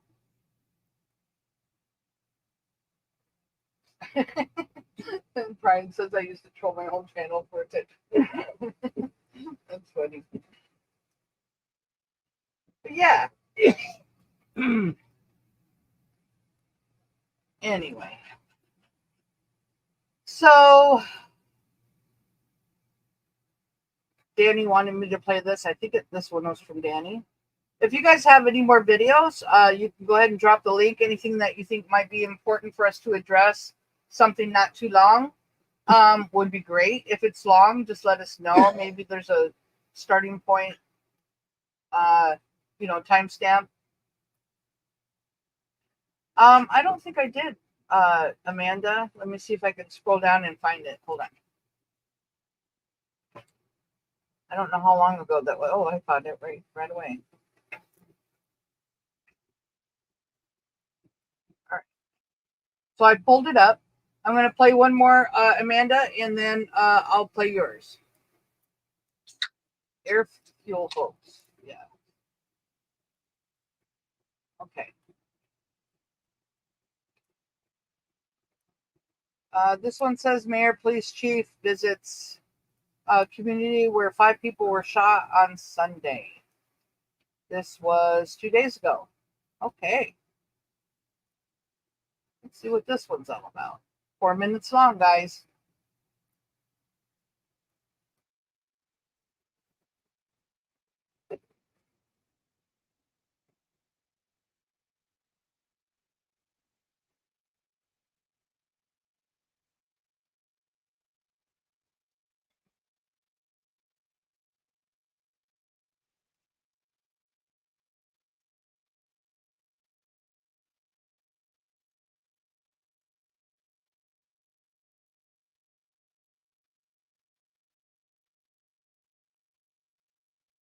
You there, Michelle?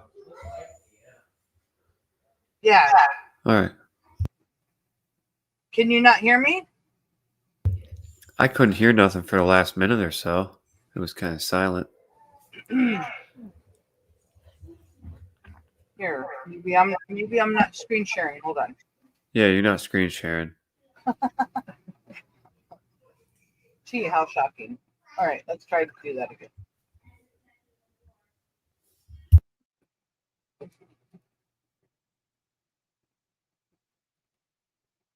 All right.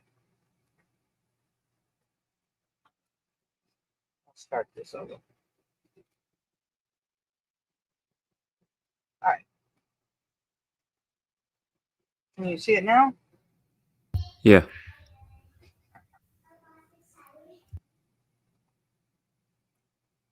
Go back here real quick. I'm trying to pull up my phone.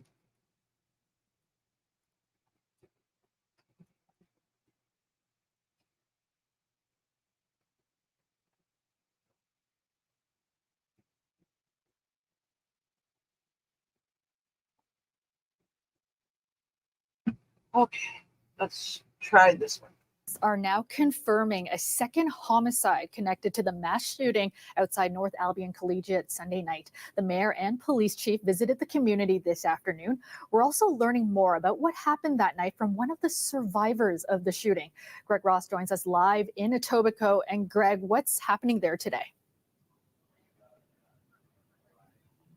Well, Calda, I can tell you that Mayor Olivia Chow and Chief Myron Demkew were here to take part in a community walk. They're working with religious leaders here in this community. They actually held a prayer circle with some of the residents here. And they've also been walking around the community, talking to residents and trying to assure them that they're doing everything they can to keep this community safe. Now, just a little while ago, the chief was asked about the death of 46-year-old Seymour Gibbs, one of the victims of Sunday's shooting, who died in hospital yesterday. Originally, police said that they were going to wait for the results of an autopsy before determining whether or not his death was connected to Sunday's shooting. Well, today, the chief saying that he has received information and they are now calling Gibbs' death a homicide, the second homicide in this shooting. 61-year-old George Parks was the other victim who died after that shooting on Sunday. One of the other 5 men who was shot that night was here for this community walk today, 56-year-old Baldwin Thomas.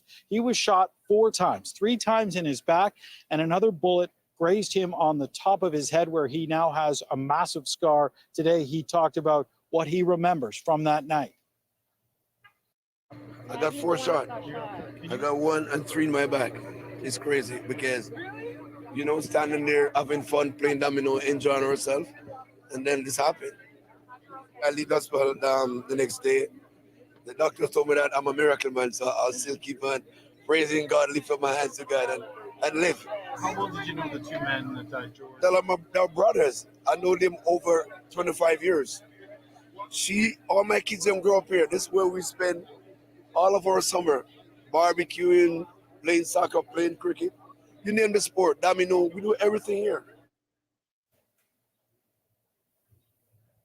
Thomas says he's lucky to be alive. He says that Parks and Gibbs were 2 of his closest friends.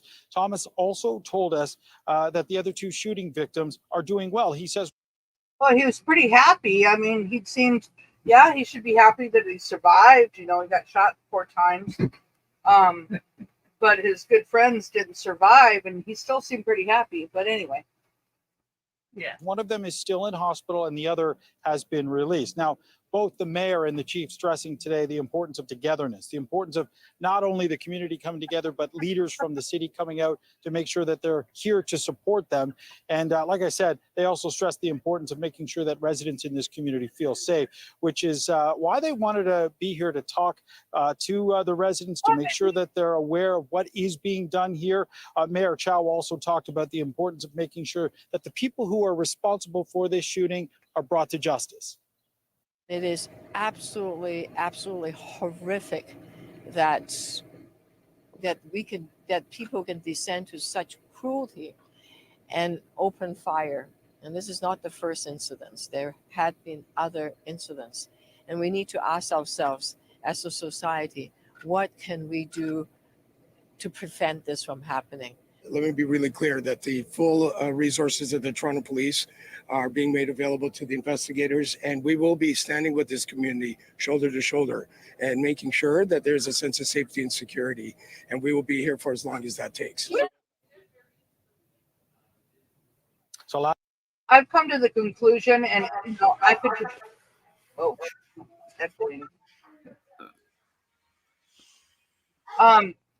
but I've come to the conclusion that anytime there's a press conference, I'm almost 100% positive that it's a show on everything. They can have like a break-in or someone got shot at an apartment complex here in Houston, and they have a press conference. It's silly.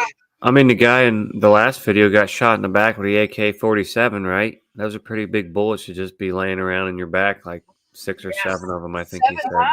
7 times, and then he jumped a fence, and he didn't know if it was a razor fence, and then he... Yeah, could have been a razor wire top fence. And then he ran 15 miles, and then... it's like so stupid. Yeah, after taking 7 rounds. Just to get to his interview in time. Yeah.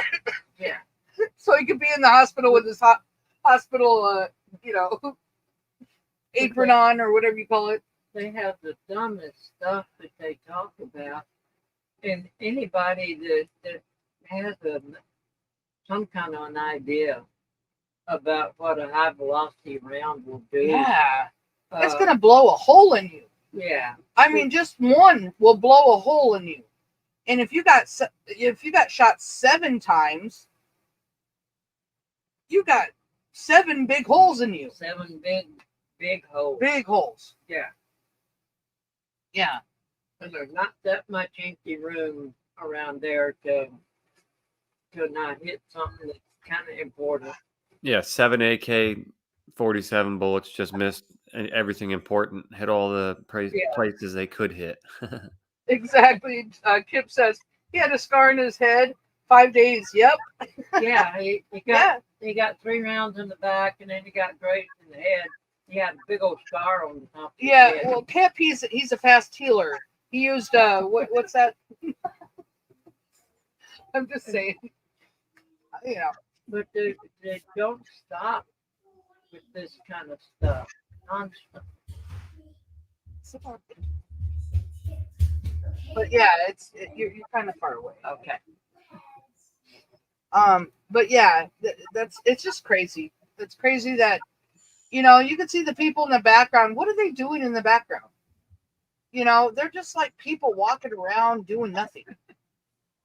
I mean, if you just, that's what I always do. I observe. I usually just observe the background. And just see what they're doing. It's crazy. Last Sunday, we had a group of men that gathered here in this parking lot where I'm standing right now to socialize, to be together. And they were attacked for seemingly no reason. And since then, we haven't seen a lot of people here in this parking lot. But tonight, you can see behind me that people are starting to gather again. People from the community are starting to come out and feel a little bit more comfortable, especially after what we saw here today with the mayor and the chief of police coming out to reassure these residents. And many of the residents telling us that it's more important now than ever for them to be out here and to be together, Kelvin. Thanks What's so the much, school Greg. bus coming by for? Yeah. Everybody's afraid to come out. Honk, honk! The school bus is here. Hey, shut her down! Shut her down! And that sounded like a bike. Well, it sounded like, "Hey, actors, get on the bus. It's time to go." Yeah, there we go. All right, we're done with the scene. He wants out. Here, hold on. Hold on, my cat wants out. He's trying to open up the door himself. Okay. Yeah, that was a good one, Danny. Thank you. All right, so Amanda set one.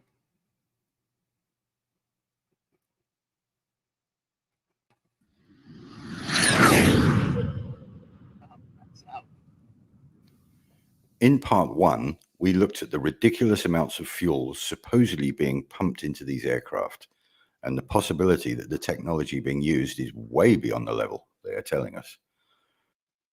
To those who obviously misunderstood part one, I need to clarify. The airlines claim that fuel constitutes 50% of our ticket cost. I'm not saying that fuel is not being used.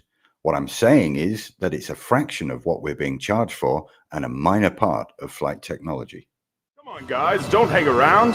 We alone are responsible for 90% of the thrust. As stated in part one, we have the engine manufacturers themselves saying that 90% of the thrust comes from the compressed bypass air and not from the combustion chamber. That's not me saying that. It's the people who design and make these jet engines. So it must be true, right? Yes and no. Let's get into it. To make sense of all this, we have to embrace the idea of the ether. The ether was a totally accepted element in the past. Before Einstein and his wife concocted the widely acclaimed relativity theories, everyone, including all of the scientists, knew the existence of the ether. In one fell swoop, Einstein got rid of the ether and everybody else followed suit. The age-old technologies used in the design of these aircraft and engines also utilize the properties of the ether. That's the bit they're not telling us. To do so would fly in the face of contemporary scientific thinking, and they would be forced to recognize the existence of this hugely important element. I said at the end of part one that I would be mentioning our little friends, the bumblebees. Well, to do that, I first have to bring you up to speed with Victor and Victor. If you visit Victor Schauberger's Ripley's Believe It or Not page, you will find it sadly lacking in important information. This man was a master at decoding the secrets of nature, a prolific writer and far ahead of his time, yet the mainstream scientists chose to ignore his work and label him a nutcase. Just this fact should throw up a plethora of red flags with people. This man dedicated his whole life to the study of nature, and he came up with some truly fascinating stuff. Levitation, propulsion through the ether, and implosion technology, to name just a few. Let's start with implosion technology to show you that he wasn't just making this stuff up. As you will see in this clip, the gas that she's holding would normally be enough to blow a gaping great hole in her hand, but it doesn't. That's because it implodes rather than explodes. The force goes inwards rather than outwards. Implosion technology. In 3, 2, 1.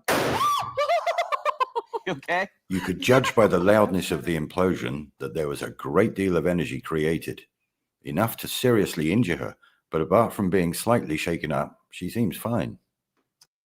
Victor's main body of work was with water, but he postulated and demonstrated that this technology works just as well in other mediums, one of them being air, or the ether. Air is our medium, water is for the fish, but the two are intrinsically locked together because both mediums behave the same way when coerced. I highly recommend watching the links for Victor's work in the show notes. These patterns and properties are used throughout nature, in the environment, in trees and shrubs, in flowers, and in animals. Basically, the whole of nature conforms to these rules, and Victor figured it out. As I showed earlier, Victor confirms that using the vortex idea on an aircraft, it will literally suck its way through the ether rather than thrusting against the air molecules. Schauberger's central approach here was the principle of matter transformation. The elements of the air, particulate matter, and gases are converted in this repulsator.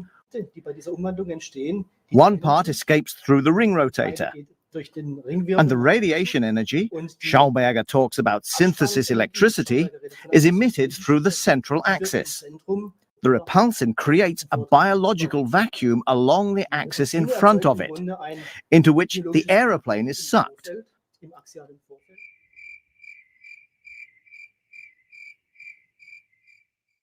The relatively small amount of fuel on board is used for takeoff, landing, and taxiing. It's also used for the APU. The APU is the auxiliary power unit that's situated at the back end of most commercial aircraft. This is a small jet engine configured as a compressed air generator to feed the main engines at startup and during cruise mode, amongst other functions. I must just add something that I didn't address in part 1. Military aircraft like fighter jets use a lot more fuel than commercial aircraft. They need the extra power and thrust that combustible fuel gives. In cruise mode, a commercial airliner does not need the extra power as its forward motion is sufficient to suck enough air into the engine. Just a little observation here. The engines are designed to sit forward of the wings on pylons. From an engineering standpoint, it would be much easier to place them directly under the wings. As most people think, the jet engine spews out masses of superheated exhaust gas. If this was the case, then why would they put the exhaust directly under the wing where all the supposed fuel is stored? Next time you look at an aircraft, try and find the scorch marks under the wings from all of the super hot gases. You won't find any. The small amount of hot gas being ejected from the combustion chamber is surrounded by cooler, compressed air. Don't you think that these people should be in hospital with nasty burns from the super hot gases?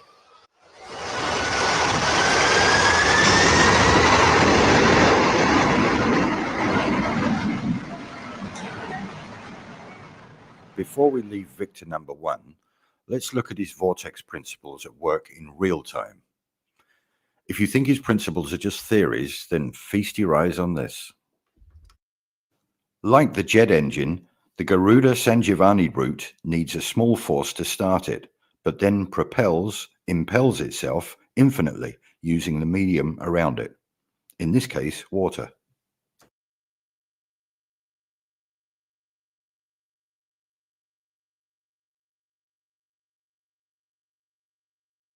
Despite the downward force of this water, the route impels itself even vertically, just as the jet engine does through the medium of ether. There is much more to talk about with Victor Schauberger's vortex principles and how the aircraft manufacturers utilize the natural forces of nature to assist flight, but I don't want this video to be too long. Again, check out Victor's work for yourselves and you'll see the connections. Time for Victor number 2. Viktor Grebennikov is lesser known than Schauberger, but his research and experimentation is just as extensive and important. It also derives its reasoning from nature. It's a man named Grebennikov from Russia. Hey, press pause real quick. Kind of a non-conventional scientist. He was an entomologist, did a lot of work with bugs, entomology. And his favorite thing was to go out into the steppes of Russia and into the various outer hinterlands and camp out in the summers and study his favorite subject. This might look like a radio-controlled bee, but it's actually a bee with a little radar transponder on it, which means that we can track this bee around the field. And these little guys can carry 90%. Hey, I just wanted to say something. People were talking about planes barely use gasoline as it takes off, perpetual engine when it's in the air, things like that. And just what this video was just showing and stuff and talking about. I used to own a bass boat a while back, and the bass boat, to take off and get up on plane, like on the water, it took a lot more thrust and energy. But once you got up on plane and on water, man, you were just freaking just gliding across that surface of water, if that makes sense. And it didn't feel that the engine was working as hard or burning much fuel, if that even makes sense in the scheme of it all. Anyway, it makes a lot of sense. And thank you, Amanda. Very interesting.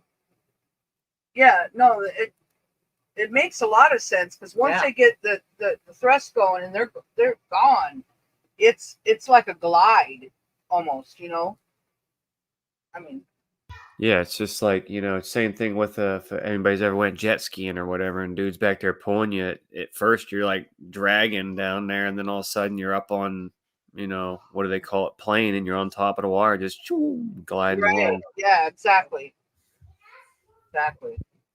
Their body weight in pollen, so it won't affect the way it flies. First of all, the bees are flying much faster than predicted, an incredible 30 miles an hour, even when fully laden. The next surprise is where the bees go. They almost always overfly potentially decent food. And once they've found their patch, they then repeatedly shuttle to and from it. And this is the really clever bit. In spite of 30-mile-an-hour crosswinds, whether out or back, they all fly in dead straight lines. A bumblebee can't fly aerodynamically. Yeah. And he's right. And I said, well, what did bumblebees do? And they said, well, they levitate. And I said, well, how's that? And he says, come on, I'll show you. And he showed me, he wrote a book, incidentally. I don't know if it's still in print. It's in the Library of Congress. The book is called Tomorrow's Energy Need Not Be Fuel. And in that book, he gave reference to what I'm talking about, that that of levitation, that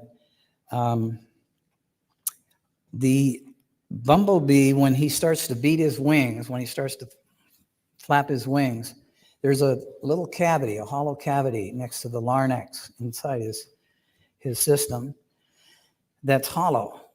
And when he beats his wings, he starts to resonate this energy, and it goes back and forth, just similar to a guitar strumming on one side of the room and hitting the same chord on the other side of the room, or somebody hitting a high C and breaking a crystal. It's the same thing. It's resonance. And he said, what they do, they resonate. And when they resonate, they eventually reach the resonance of the field around them. And he explained it this way to me, that the earth was, of course, spinning, but it was operating on a frequency of 8.5 hertz per second or so forth. And he says, once this bumblebee hits that resonant frequency of its surroundings, it becomes a free agent. It creates a magnetic bubble around itself, and it can go anywhere it wants. And I said, well, that's not in any of the science books. He said, I know. You probably never see it there either, but that's what happens. They'll discover it someday and bring it out, but it's just we have a conventional way of doing things, and then we have a natural way of doing things, and they're totally different. They're diametrically opposed. The important point here is the bees. As you've heard, the bumblebee shouldn't really be able to fly. Those wings are way too small to lift that chubby little body off the ground. In fact, it's a bit of a conundrum also for the mainstream scientists. They can travel in perfectly straight lines for long distances without any deviation, even during a howling crosswind. Because of the resonant frequencies produced by the vibration of their wings, they create a bubble in the ether, protecting them from any outside interference. So levitation by sound waves is a real-world effect. You want more proof?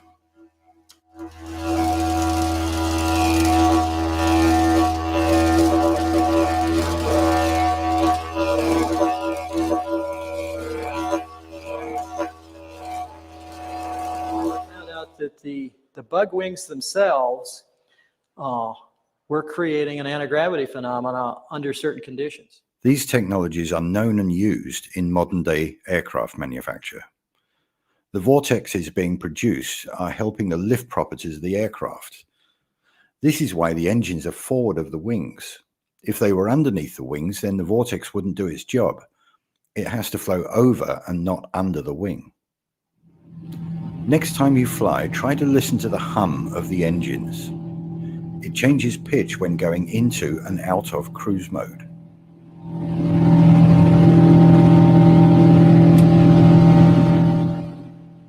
Just pure speculation here, but there are large cavities in the wings, which are tested with compressed air and not liquids, by the way, and the engines produce a distinct hum, just like the bees do.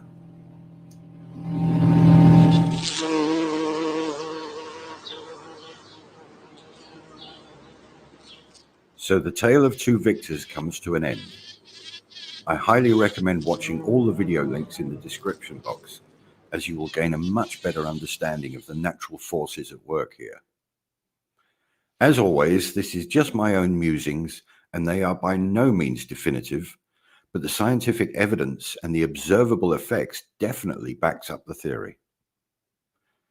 Two highly intelligent gentlemen that have had their research largely ignored by the mainstream scientific community, but the manufacturers are covertly using the technology to fly their planes. As per usual, it's us, the consumer, who's losing out, while these huge companies are reaping the financial benefits. In part 3, we will look closer at the fuel tank explosion suppression techniques using the inert gas nitrogen. Nitrogen doesn't burn, but the question is, how fast does it expand when vaporized? Stay tuned and see you in part 3.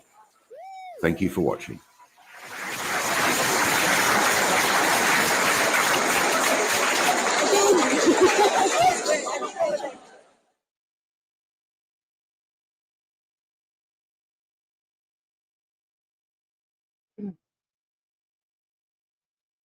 Crazy. Very interesting. Yeah.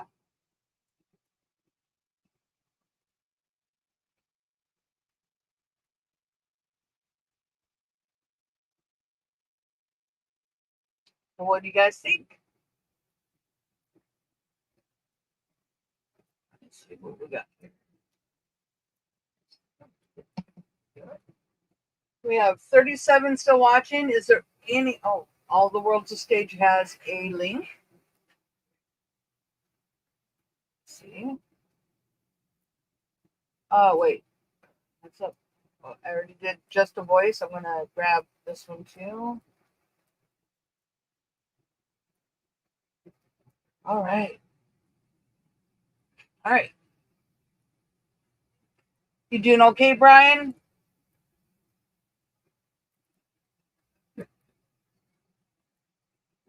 Hello. I'm just kidding. He probably stepped away. Yeah. Just making sure he's okay. Yep. That's okay, Amanda. I subbed, and maybe we can find it. Very interesting though.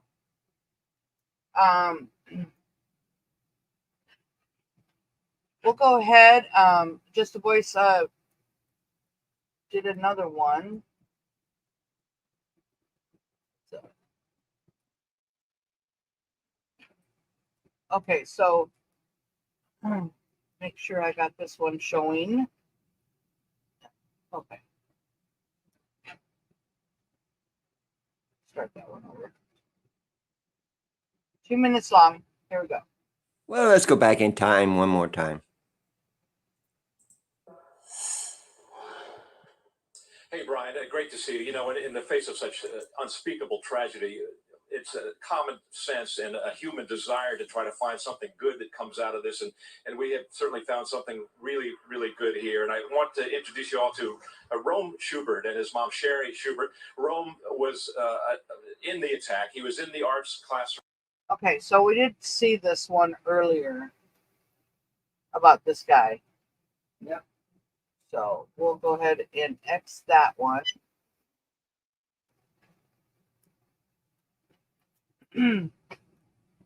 Sorry, Ron, but we had already watched something on that. So, hi, Christine. Good to see you. Welcome, welcome.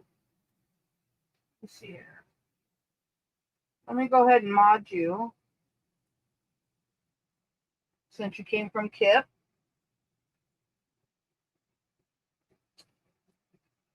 And everybody's modded so they can drop links, or if you know, I haven't said this this time around, but if you do have a channel that you do want to promote, you're more than welcome to drop your channel link into the chat, and you won't offend me whatsoever. The more truth we get out, the better. So yeah, so everybody modded makes everybody equal. That way, if somebody does come in and they're a troll, you guys can control that and help me out. Because we don't allow trolls here. But you know, generally, you know, it's been pretty good actually lately. But welcome, Christina. Oh, Christine, sorry. So I'm going to go ahead and do this.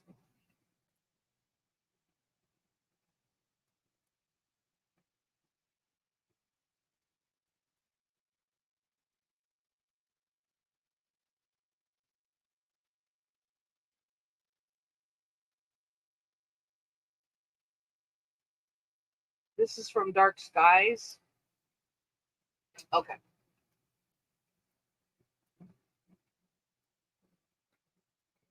Flying saucer. Okay. A memo titled Project 1794 Final Development Summary Report, 2nd April to 30th May 1956, was finally declassified by the United States Air Force, describing an aircraft with the capability of flying, quote, between Mach 3 and Mach 4, a ceiling of over 100,000 feet, and a maximum range with allowances of about 1,000 nautical miles. Schematics for the report revealed an intimidating and revolutionary form. Jointly developed with the Avro Canada Aircraft Manufacturing Company, Project 1794 was to be America's secret flying saucer. Its mission would be to hunt down and intercept Soviet long-range bombers. Its otherworldly shape would have the added effect of bringing psychological war to the enemy.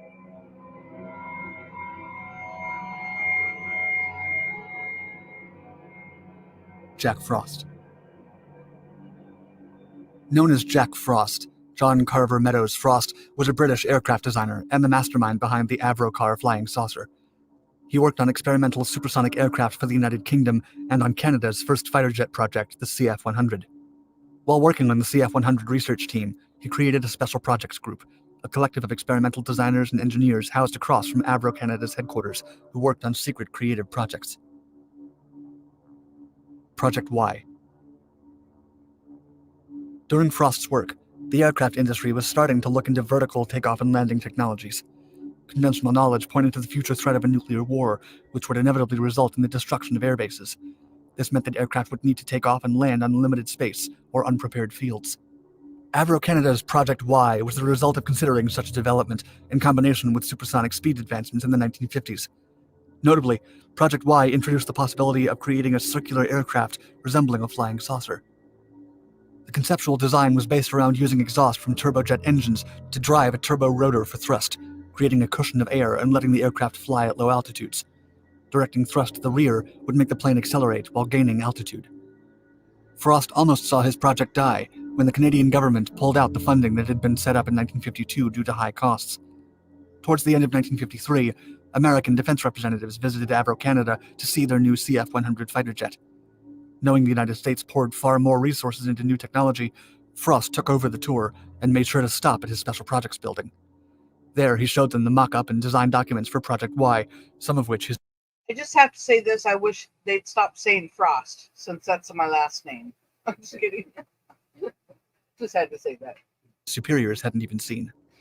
They were impressed, and the U.S. Air Force gave him a $750,000 contract that was supported by Avro Management in 1956, with an additional $2.5 million for a prototype. In March of 1957, the U.S. increased its funding, and they were able to build a prototype. Avrocar. Several vertical takeoff and landing designs were considered by the Special Projects Group. Still, all featured the disc-like shape suggested during the beginning of Project Y. They decided that their result needed to be a huge supersonic disc-shaped fighter. The design had a raised section in the middle on top of the engine. Its intake was covered with horizontal slats to admit air. The concept developed by Frost indicated performance estimates that sounded encouraging to the U.S., with a potential for reaching Mach 3.5 at altitudes of around 100,000 feet or 30,000 meters. Not all members of the U.S. Air Force were supportive of the project. Several branches wanted to secure funding for experimental pet projects, such as nuclear-powered aircraft. At first, the idea was to use a new engine made of 6 Armstrong Siddeley Viper engines on the outer rim of a rotor. This new engine, PV-704, used a stopgap design that was tested with disastrous results, catching fire on 3 occasions. It was so notably unreliable that the staff was afraid of testing it, even when these tests were conducted behind a bulletproof glass and steel booth. A final test of this engine took place in 1956, resulting in the test engine running out of control and exploding, which led Frost to pursue less dangerous alternatives. While the engine concept was being revised, Frost decided to build a proof-of-concept smaller version of the aircraft that he named And just so you know, we're not related. Okay. Avrocar. He pitched the idea of the smaller prototype to the U.S. Air Force. He received a $2 million joint services budget for 2 models. Later on, the Air Force added $700,000 directed from the 606A program and $1.77 million for the development of the second model. He would also build an aerodynamic test bed for the WS-606 final model. The initial requirements expected from the Avrocar proof of concept were that it could hover for 10 minutes in ground effect with a range of 25 miles or 40 kilometers and a payload of 1,000 pounds or 450 kilograms. Frost's projections were incredibly promising. He expected the Avrocar to overperform the metrics expected of it by the U.S. Air Force. Unfortunately for the flying saucer, it would underperform. Testing. As the test models were being assembled, the first grand obstacle struck. The Avro CF-105 Aero program was cancelled by the Canadian government in February of 1959. In response, almost all Avro Canada employees were laid off. The Special Projects Group was left with very few people. A couple of days later, once things stabilized, some of the SPG employees were rehired, but the team had to mix with 2 other teams and work in the main building. These less ideal work conditions contributed to an overall decline in performance and satisfaction. In the immediacy of the chaos, the U.S. Air Force Project Office decided to cancel the development of the WS-606A, the expected final version of the flying disc. A work order was sent to Frost with the instructions to halt development, and he had to plead for the continuation of his work. With reluctance from several members within the Air Force, funding was resumed. Scale model tests at Wright-Patterson Air Force Base in Ohio revealed that the air cushion meant to lift the Avrocar would become unstable once the vehicle passed an altitude of a couple of feet. This indicated that it would be unflyable. Furthermore, it could not reach supersonic speeds. However, testing was still carried out to see if Frost technologies could be used by the Army anyway. Avrocar number 58-7055 was the first to come out of the Malton, Mississauga factory in May of 1959. Using a static hover rig, the Special Projects Group tested the vehicle. Several problems were quickly identified. The exhaust was sending hot gas straight into the intakes used to hover, which in turn reduced the engine thrust. Furthermore, and as projected by initial separate technology tests, the fan was generating lift that only covered a small area of the vehicle's surface. The combination of these factors meant that the Avrocar could only carry 3,150 pounds, or 1,430 kilograms above ground effect. At the same time, the empty weight of the vehicle was 4,285 pounds, or 1,944 kilograms. Since the Avrocar could lift less than it weighed, it was incapable of hovering above ground effect. Following this disappointing performance, it was sent to Moffett Field, California, so that the NASA Ames Research Center could test its abilities in controlled wind tunnel tests. NASA's findings were just as discouraging. The aircraft was difficult to control during high-speed flight and was incredibly unstable. These findings were reaffirmed by flight tests using the second Avrocar prototype. Modifications ensued, resulting in a first free flight test on November 12, 1959. There were still several issues that had to be overcome. First, the control system for the nozzle was inefficient. Second, problems with the spoilers made the vehicle difficult to lift, so that after reaching a certain height, it would automatically begin to lose altitude. Only 5 initial test flights were conducted, resulting in 18.5 hours of total flight time. On December 5, 1959, testing was temporarily halted. Still convinced that the concept could work, Frost sent in a proposal for a new program that would rework the propulsion and control systems for the second Avrocar model. The first model underwent modifications based on the findings of the Ames Research Center, and its testing was resumed in April 1961. The resulting design yielded greater control of its hover capabilities and better lift. Speed was increased to 100 knots or 190 kilometers per hour instead of the 56 kilometers per hour it had displayed so far. Yet issues with the aircraft's pitch remained, and during flight, the Avrocar's nose tilted upwards. After Frost's request to rework the systems on the second Avrocar went through, he was able to modify and test it. The aircraft underperformed with a maximum speed of 20 knots, or 37 kilometers per hour. Still, they passed an altitude test showing it could travel over an 18-inch deep ditch while hovering. The second Avrocar was still not able to gain much altitude, since surpassing the critical height resulted in significant instability. The report on these tests also pointed at uncontrollable roll and pitch movements, which the Special Projects Group had no way to fix. After all these attempts, the second prototype of the Avrocar logged around 75 test flight hours.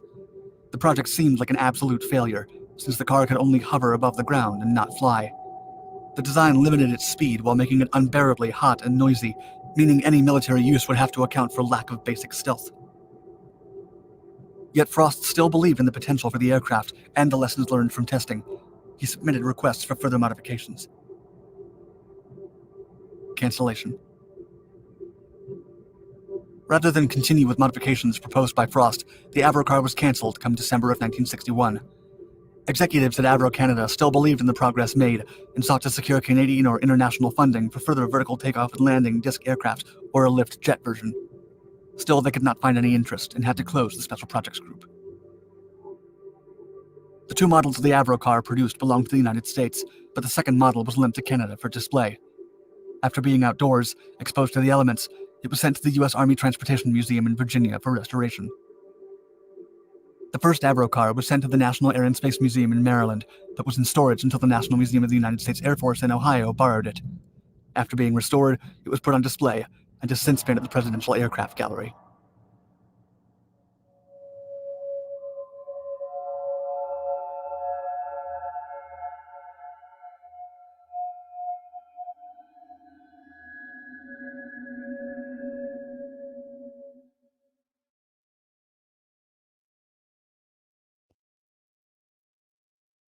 Hey.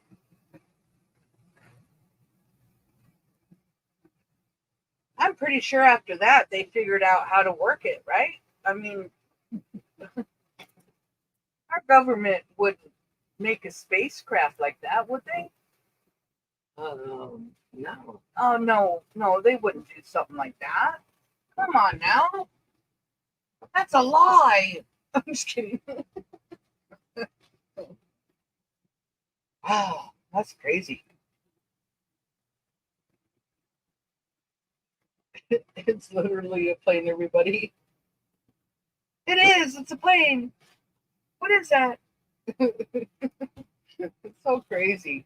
I mean, for as many things that's been going on all these years, man. Ugh. Lies. This live should be called lies. I'm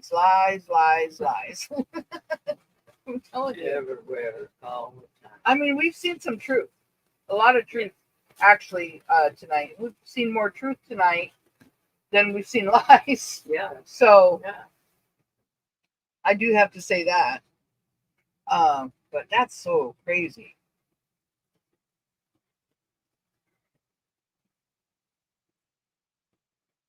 Oh yeah. Now I know. Let me see this.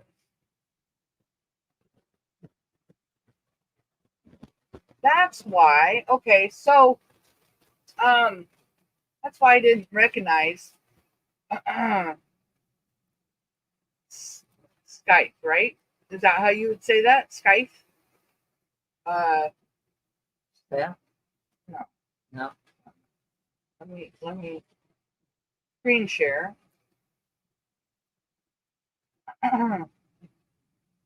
So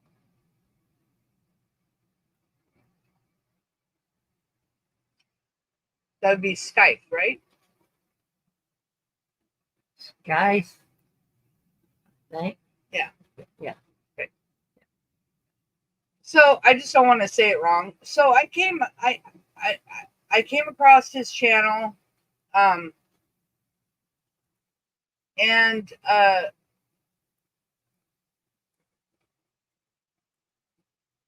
let's see if I can do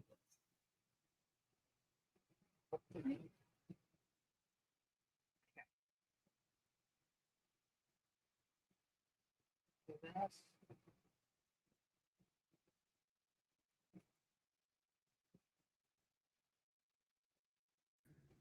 Okay, so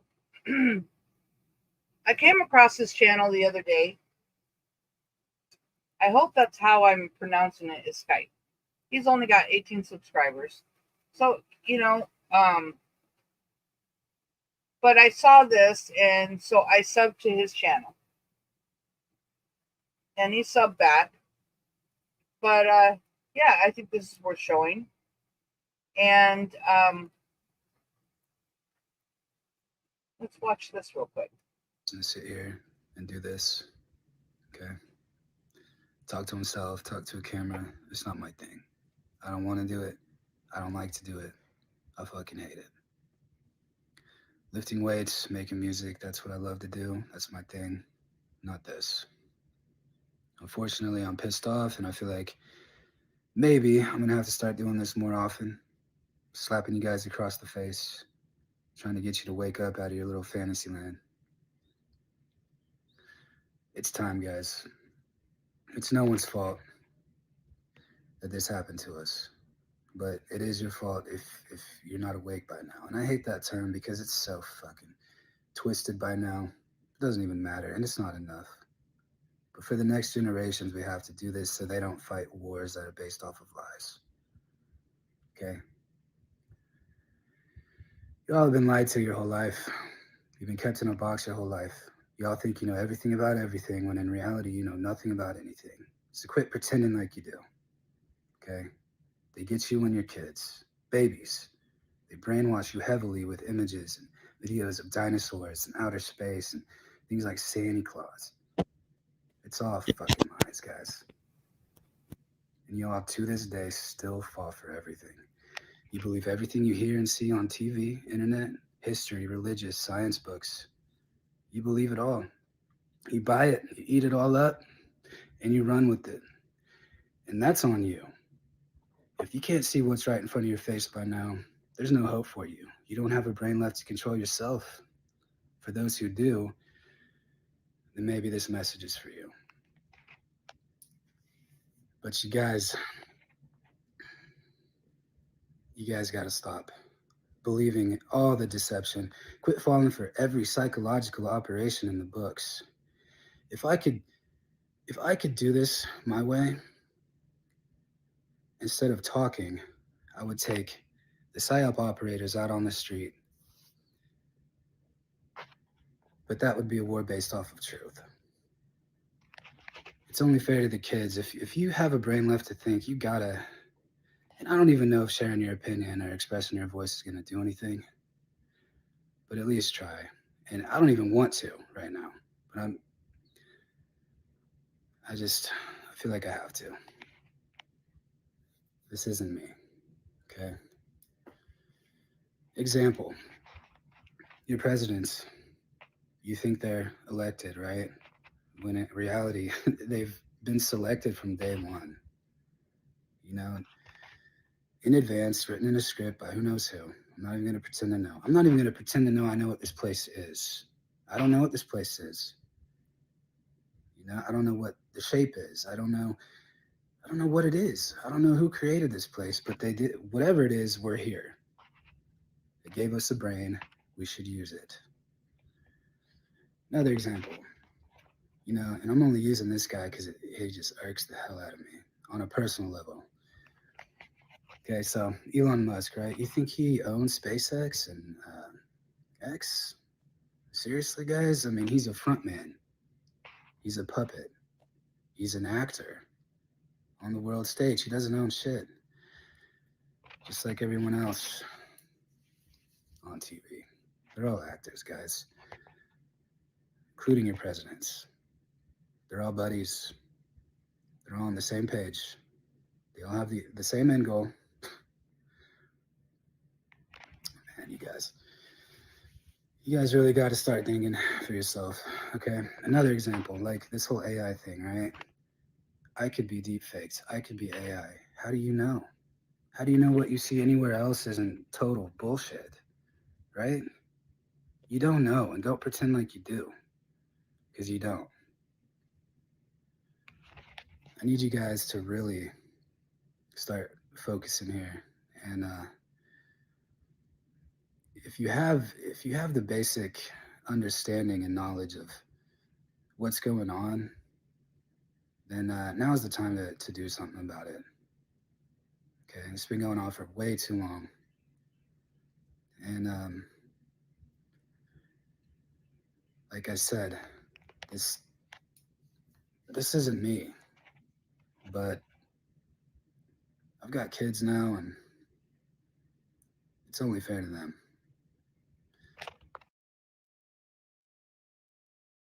Well said, I think.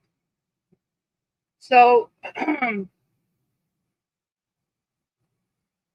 ask you guys to sub to him. I think he has a great mind. I think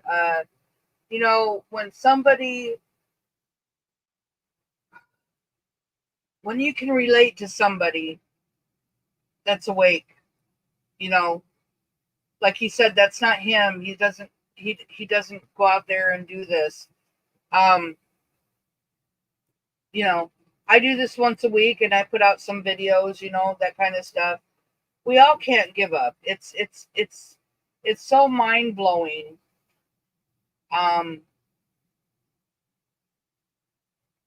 That we have to support each other. We really do. And so yeah, I just wanted to show that because I don't know if he found me or I don't even know. I can't even remember, but hey, thank you for coming on here and being in the chat. And yeah, like I said, you guys sub to him, and we can all do this together. We're all seeking the truth. We're all trying to put out the truth. We're all trying to find the truth. And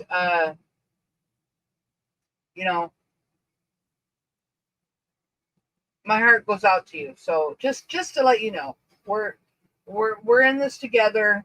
And I thought that was a great message. And yeah, he's got 18 subs, and he had the balls to go out there and do that. I think that's very honorable to me.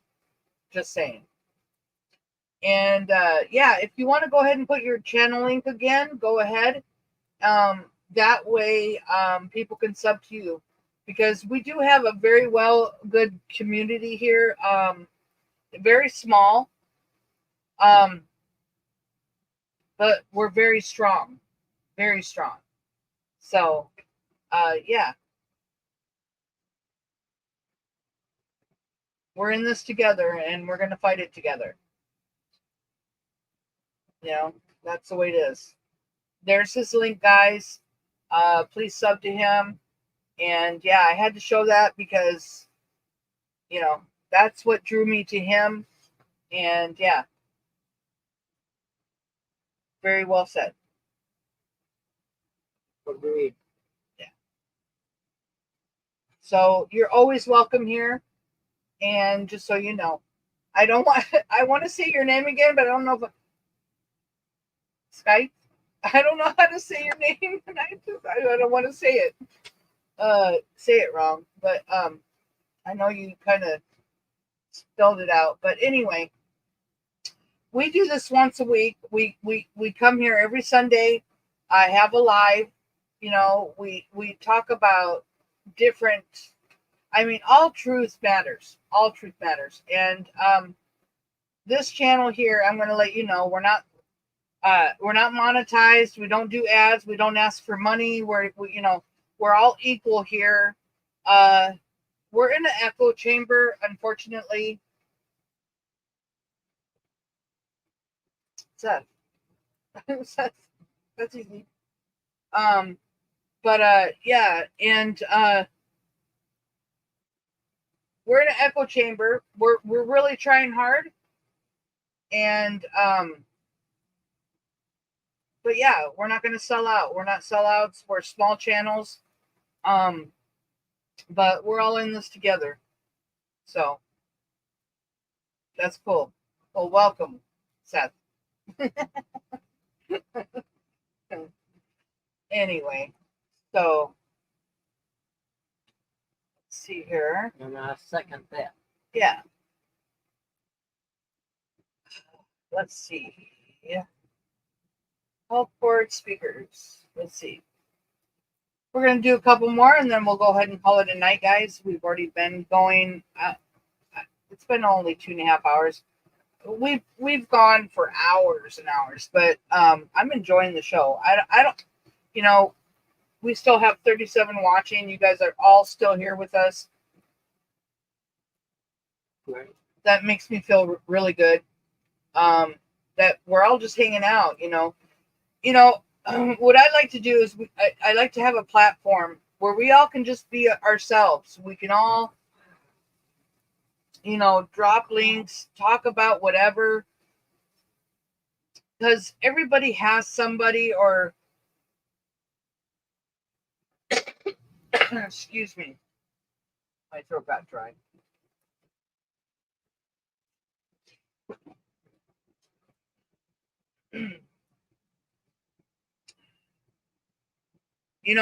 Some of the best people that I have found for us to relate to is people that are online. And I know that sounds awful, but we all have family members and friends, family members, everybody around us that are not awake. And it's a very hard time. So if I can have a platform where we can all relax and be who we, speak our minds and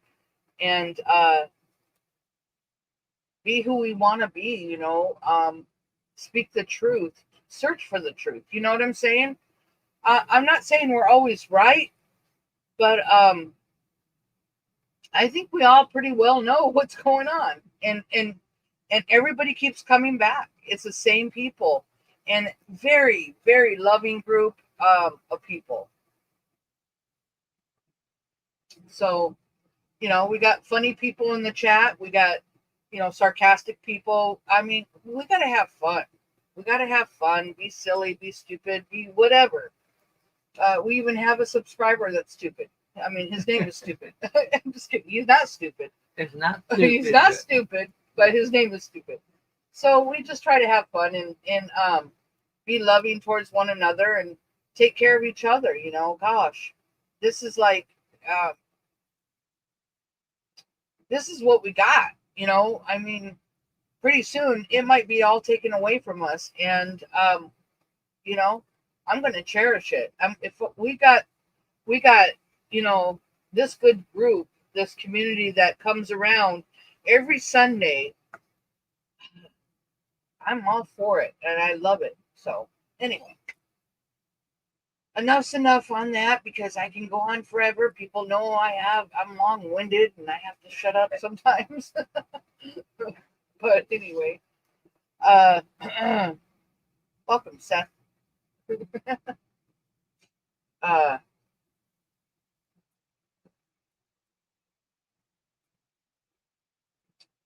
Well, Amanda, she says, no offense, but I cannot relate to videos of lifting weights and flexing muscles.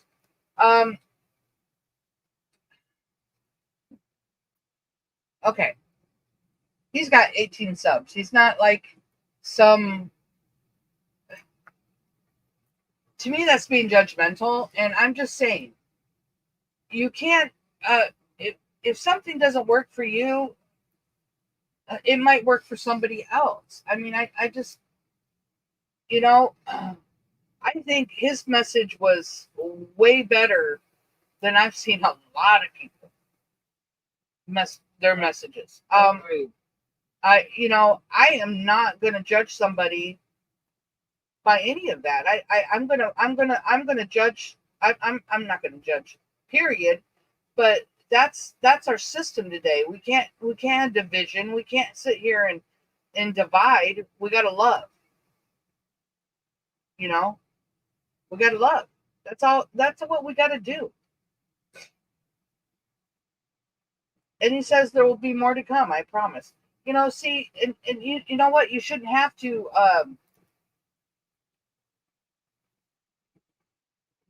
We all need to come together. Period. That's all I got to say about that. I'm just saying there should be no judging or muscles or hard music or whatever it is. If that's not your cup of tea, then I'm sorry. Yeah. I'm sorry. But I'm going to take the good, and something like that does not affect me. Not in any way at all. Why do people get offended over everything? No one gets offended. But if that's not your thing, I think you're the one that got offended, Amanda. I'm sorry, but I'm not offended about anything. I'm trying to spread love. I'm trying to bring us together, not apart. Read the Bible, y'all. Y'all. Brian.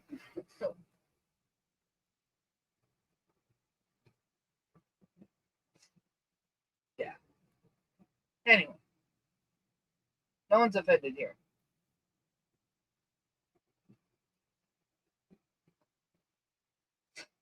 But anyway.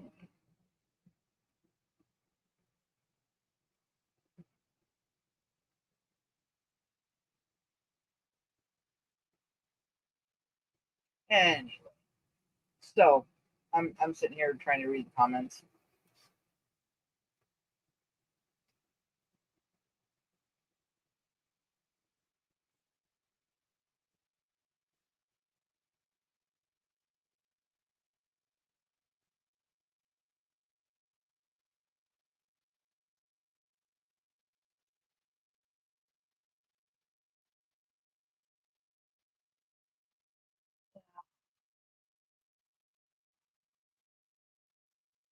It's all okay. No problem, Seth. Not at all. Not at all. Okay, Amanda.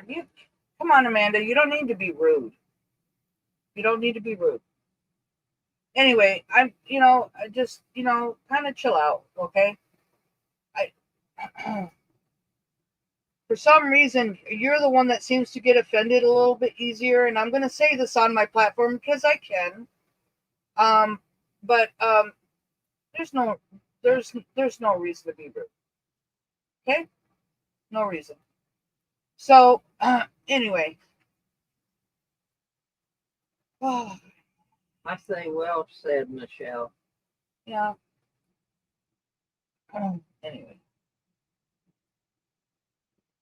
Well, we've got 41 watching. Let's see here. So,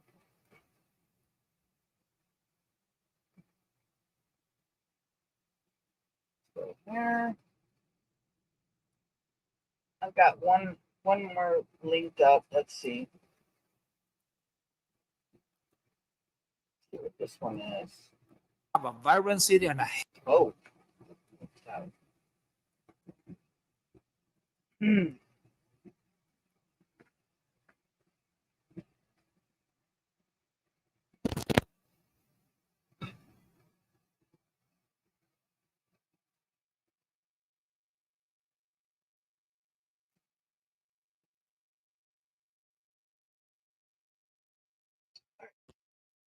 So I guess we got this one to listen to.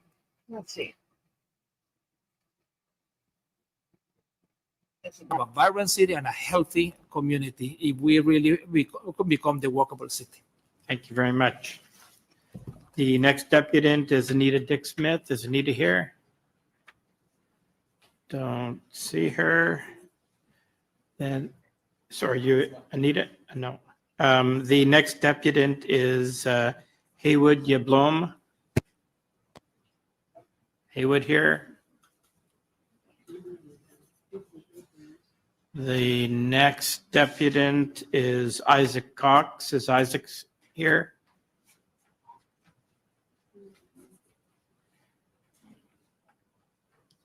The next deputant is Fu King.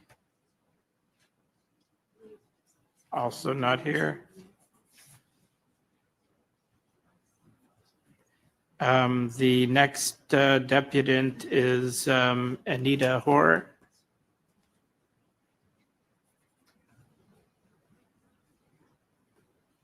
And the last speaker I have listed is Hey, go back. Listen to the last speaker he just needed. Emma. He said, I need a whore. Listen to him. What? Oh, I'm not kidding. Wow. The next deputant is Anita Hoare. Wow. I mean, I think that's what he said. Anita Whore? Is Yeah, that what the kind of thing her name was? Well, it Or says- Anita It says Whore? health board speakers names prank. Anita Hoare. That's a good catch. I wasn't listening. Yeah. Also not here. The next deputant is Anita Hoare.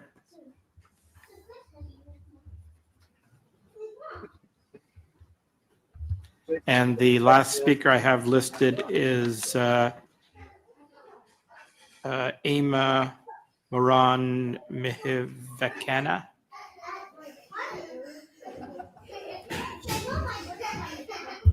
Okay.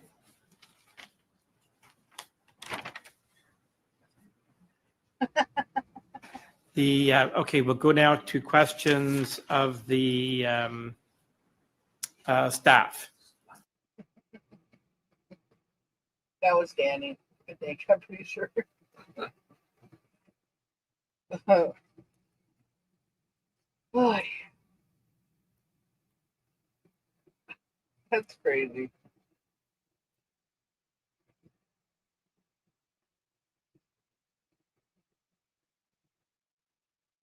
I wanted to say hello to Adventures and Art.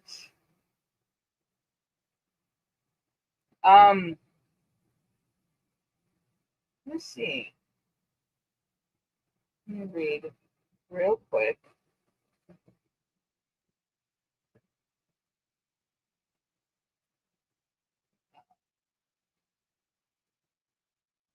Looking up.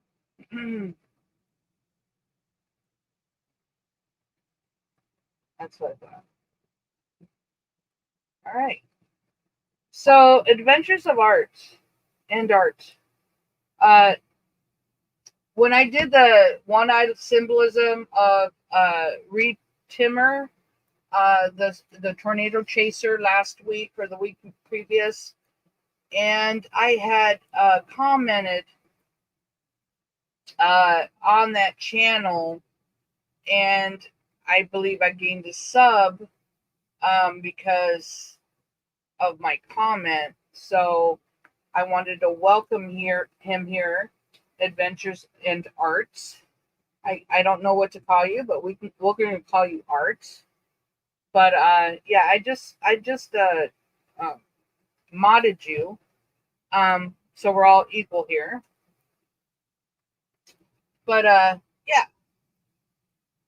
you guys remember that last week, the week previous, of the one-eye symbolism. Yes. But yeah, welcome, Art.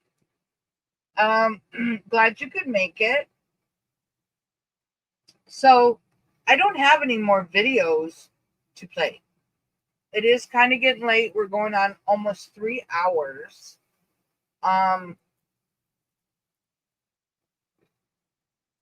No, I'm not leaving.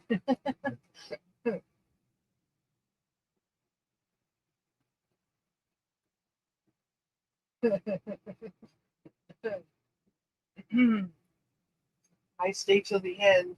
Johnny, you're so funny. I'm here until the very end. But anyway, we'll go ahead and call it a night. I just wanted to say thank you. I thought it was actually a really good live. 2 minutes. Wait. Okay, so Ron is saying 2 minutes. Okay, so let me go ahead and grab that link real quick. I must have missed that. Hold on.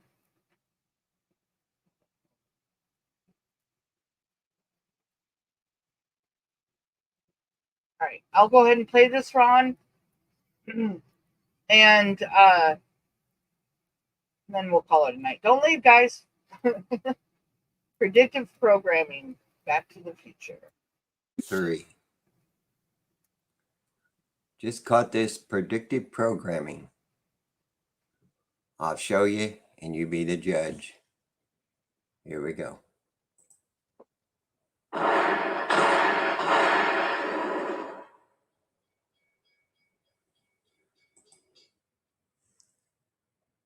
Look at the flags.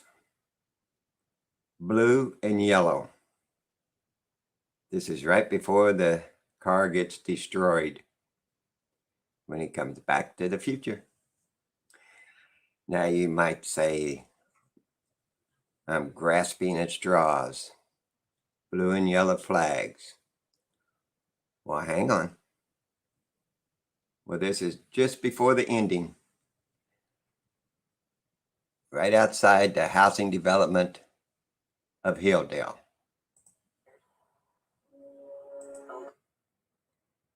Blue and yellow flags. You be the judge. Predictive programming? Yes, I do believe it was.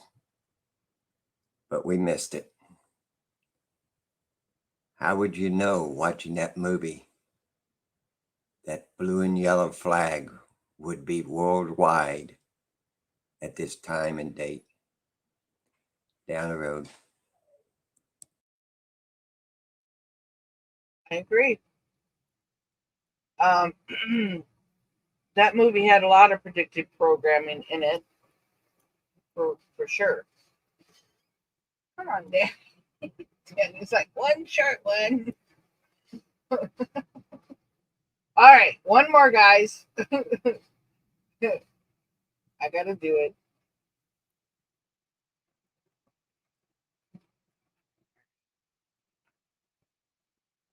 Oh, well, Brian already jumped out. He's like, I gotta go. Oh.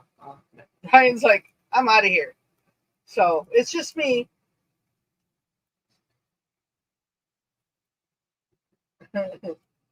Well, good night, Brian. Thank you for being here with us every week.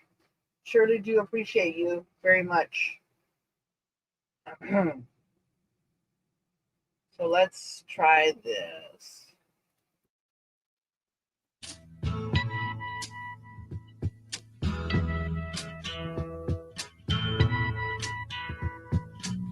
There's something happening here. What it is ain't exactly. It was decided to have a fourth test called the There's booster a shot man with a gun over there.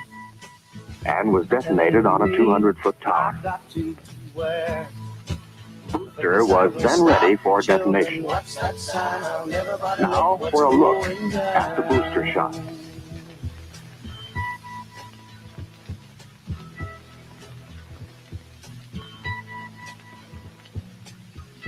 Battle lines being drawn. Nobody's right if everybody's wrong. Young people speaking their minds are getting so much resistance from behind. Every time we stopped, hey, what's that sound? Everybody look what's going down. Thank you, Danny. I always love your videos. Always love your videos.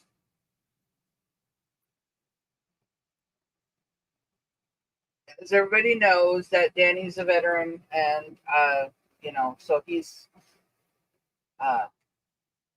woke up after he got out of the forces, and so, you know.